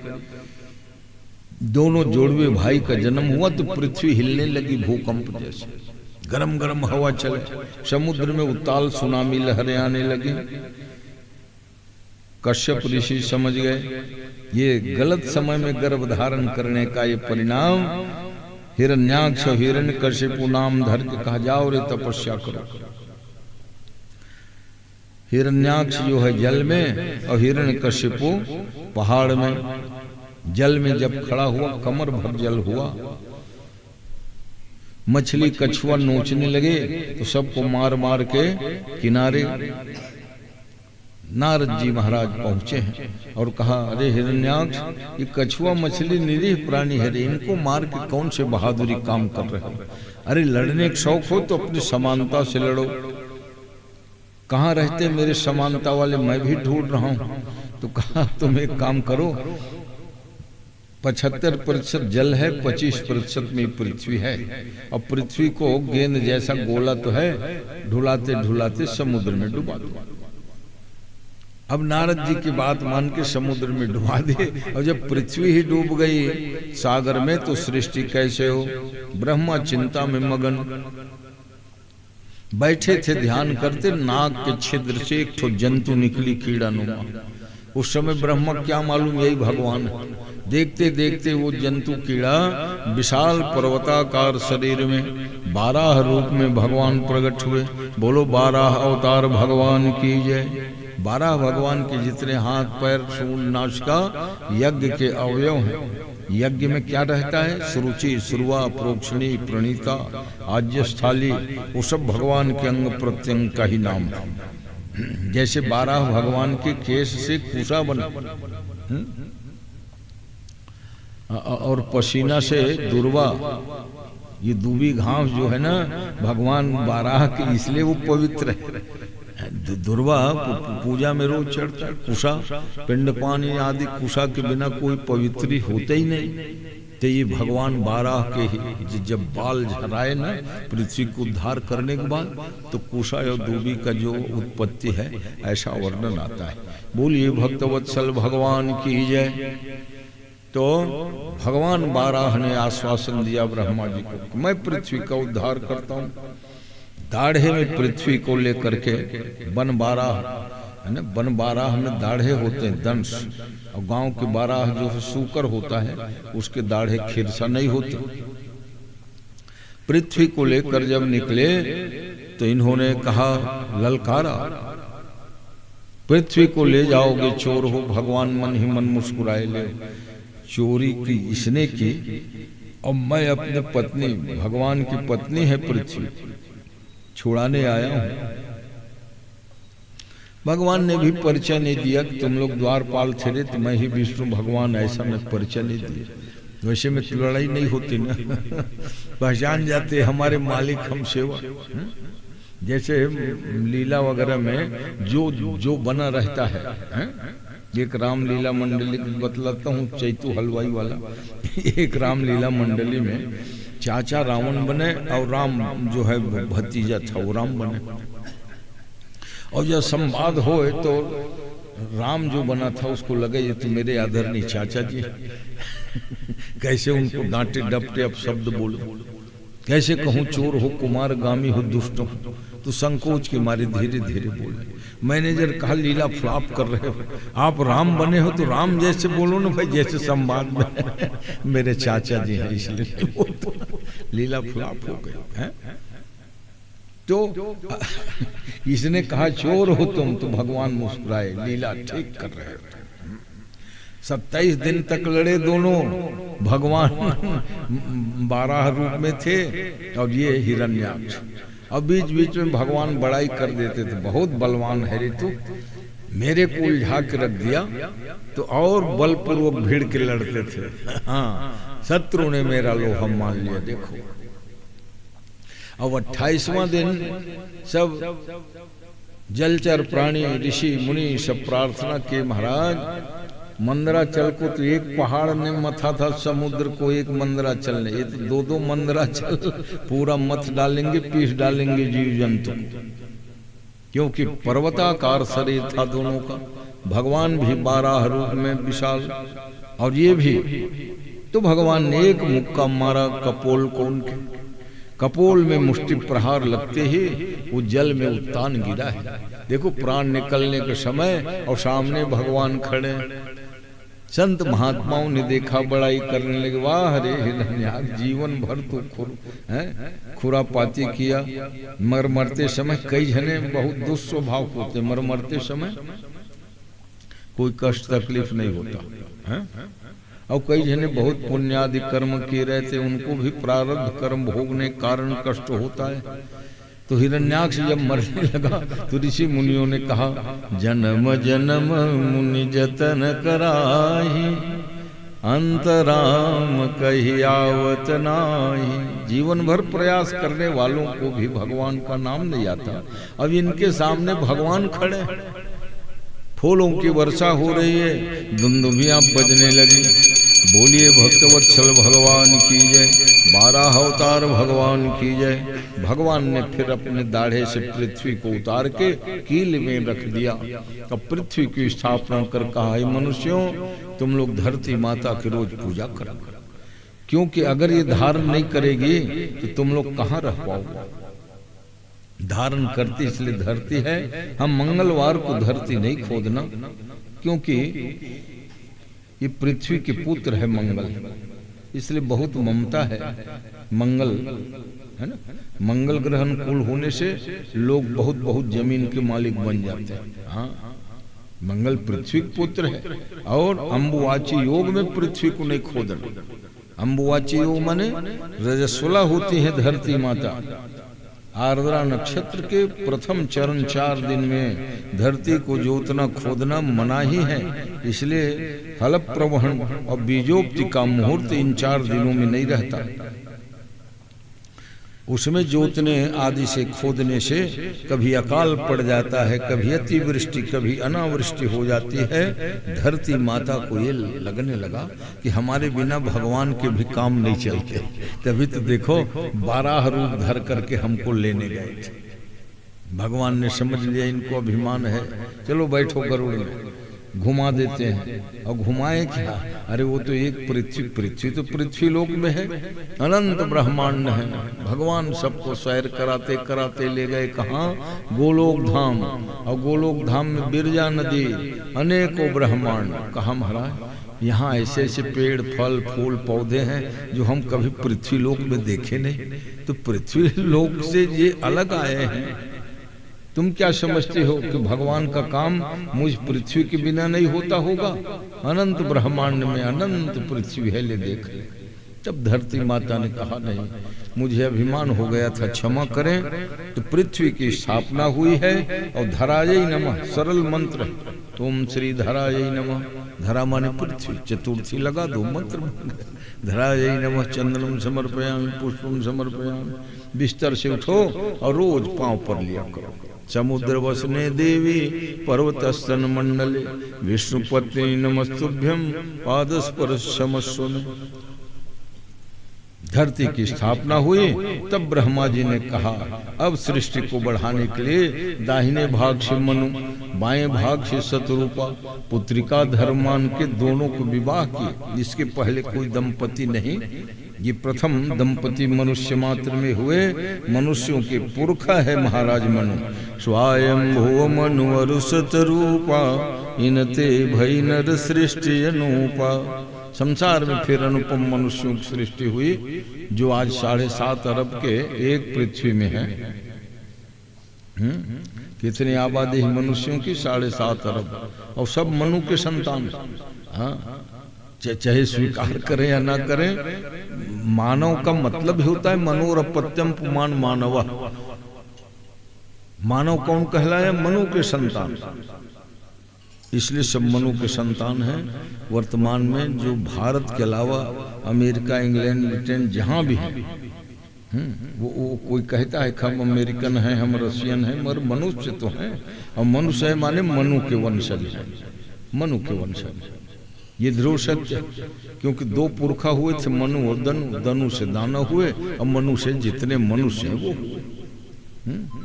और देवता लोग आदित्य है ना, कश्यप गोत्र ही है देवताओं का भी, मगर कश्यप पिता है देवताओं का। अदिति से जिन हुए सब देवता, और दिति से हुए दानव, और मनु से हुए मानव। ऐसे सृष्टि की रचना व्यवस्थित हुआ। कल आप लोग ठीक 10:30 बजे आ करके भगवान कपिल देव जी का संवाद सुनेंगे। सांख्य शास्त्र का निरूपण होगा, शिव सती का चरित्र होगा। तो उसमें सृष्टि प्रकरण में अनेकों कथाओं के साथ साथ उत्तानपाद राजा के फिर पुत्रों का वर्णन होगा। प्रियव्रत उत्तानपाद नाम के 2 पुत्र होंगे, जिसमें ध्रुव की पावन कथा कल होगी। बोलो वृंदावन बिहारी लाल की जय, राधा रानी की जय, महारानी की जय। राधा रानी की जय, महारानी की जय। बोलो बरसाने वाली की जय जय जय। बोलो बरसाने वाली की जय जय जय। बोलो बांके बिहारी की जय जय जय। बोलो बांके बिहारी की जय जय जय। भागवत भगवान की मंगलमयी आरती है। और आरती की वेला में सब लोग खड़े हो जाएं अब आरती करोगे तो भी पुण्य, गाओगे प्रेम से तो भी वही पुण्य मिलेगा। इसलिए आरती गाना चाहिए जहाँ जो हो, खड़े हो जाओ।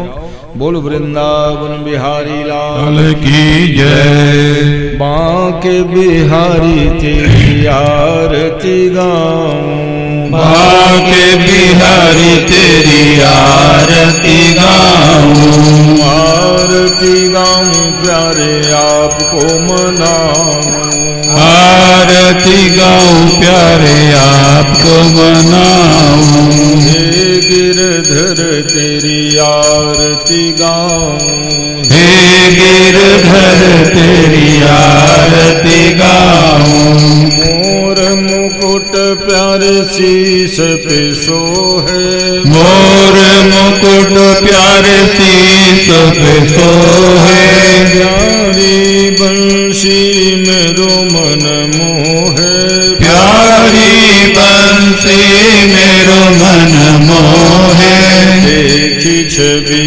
बलिहारी जाऊं, देखी छवि बलिहारी जाऊं, बांके बिहारी तेरी आरती गाऊं, बांके बिहारी तेरी आरती गाऊं, चरणों से निकली है गंगा प्यारी, चरणों से निकली है गंगा प्यारी, जिसने सारी दुनिया तारी, जिसने सारी दुनिया तारी, उन चरणों के दर्शन पाऊं, उन चरणों के दर्शन पाऊं, बांके बिहारी तेरी आरती गाऊं, बांके बिहारी तेरी आरती गाऊं, दास अनाथ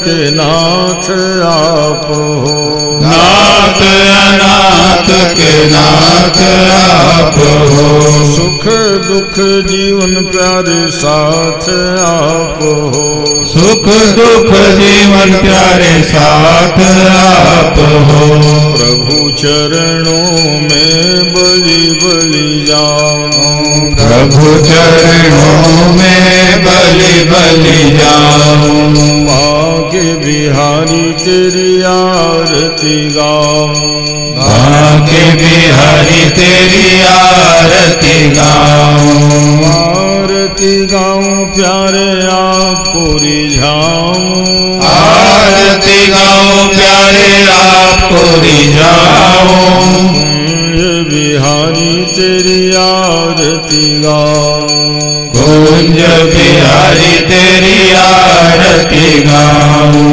बांके बिहारी तेरी आरती गाऊं, बांके बिहारी तेरी आरती गाऊं, कर्पूर गौरं करुणावतारं संसार सारं भुजगेन्द्रहारं सदा वसन्तं हृदयारविन्दे भवं भवानी सहितं नमामि। दीप निराजनं कर्पूर निराजनं प्रदक्षिणां समर्पयामि।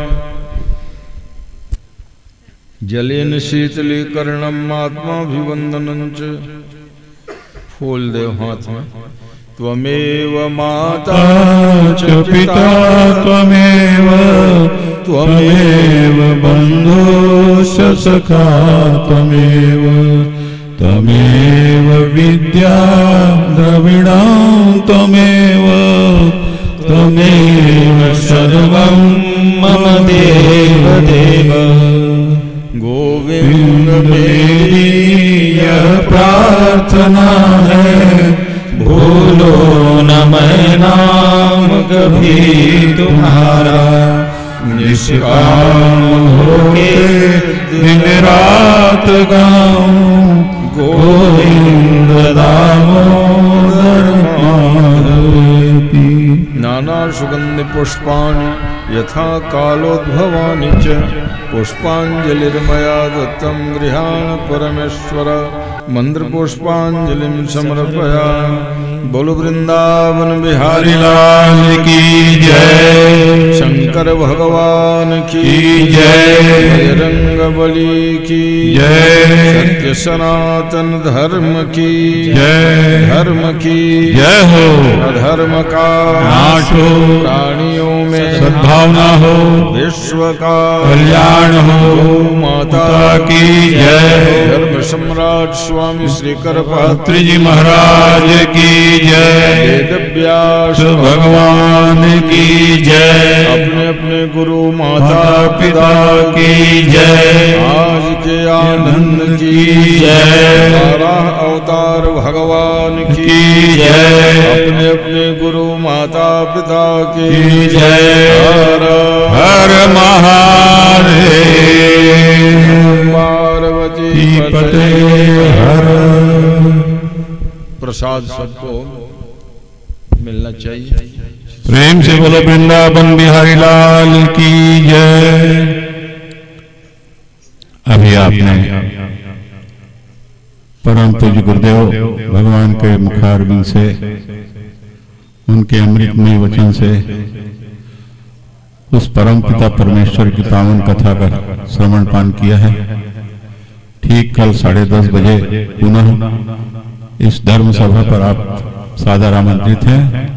साथ ही साथ हमारे बीच में गुरु से पधारे हुए श्री सुरेश महावर जी पधारे हुए हैं। बड़े सम्मान के साथ उनको मैं मंच पर गुरुदेव भगवान का आशीर्वाद लेने के लिए आमंत्रित कर रहा हूँ। आइए महावर जी, आपका हृदय से स्वागत है। साथ ही साथ भाई चंद्रशेखर जी चंद्राकर गुरु से पधारे हैं, वो भी आए और गुरुदेव भगवान और भागवत भगवान का आशीर्वाद प्राप्त करें। और साथ ही साथ श्री कमल नारायण जी साहू गातापार से पधारे हुए हैं।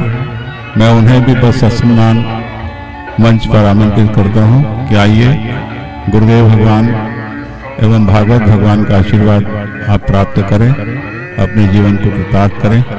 इन्हीं शुभ मनोकामनाओं के साथ आपके हृदय में विराजमान परम पिता परमेश्वर को प्रणाम करता हूं और ठीक कल 10:30 बजे गुरुदेव जी के दर्शन के लिए आप सबको इस धर्म सभा में आमंत्रित करता हूं। और जैसा कि मैंने दोपहर में आप सबको निवेदन किया था कि अपने अपने घर में अपने अपने पड़ोसियों को ज़्यादा से ज़्यादा उनको उत्साहित करके अपने साथ लाइए और कथा श्रवण का आनंद लीजिए। समय बार बार नहीं आता, साल में एक बार गुरुदेव जी के दर्शन होते हैं, तो इस दर्शन को आप व्यर्थ न जाने दें। इसलिए आप सभी सादर आमंत्रित हैं और कल सुबह ठीक 10:30 बजे आप सब पुनः आमंत्रित हैं। बोलो वृंदावन बिहारी लाल की जय।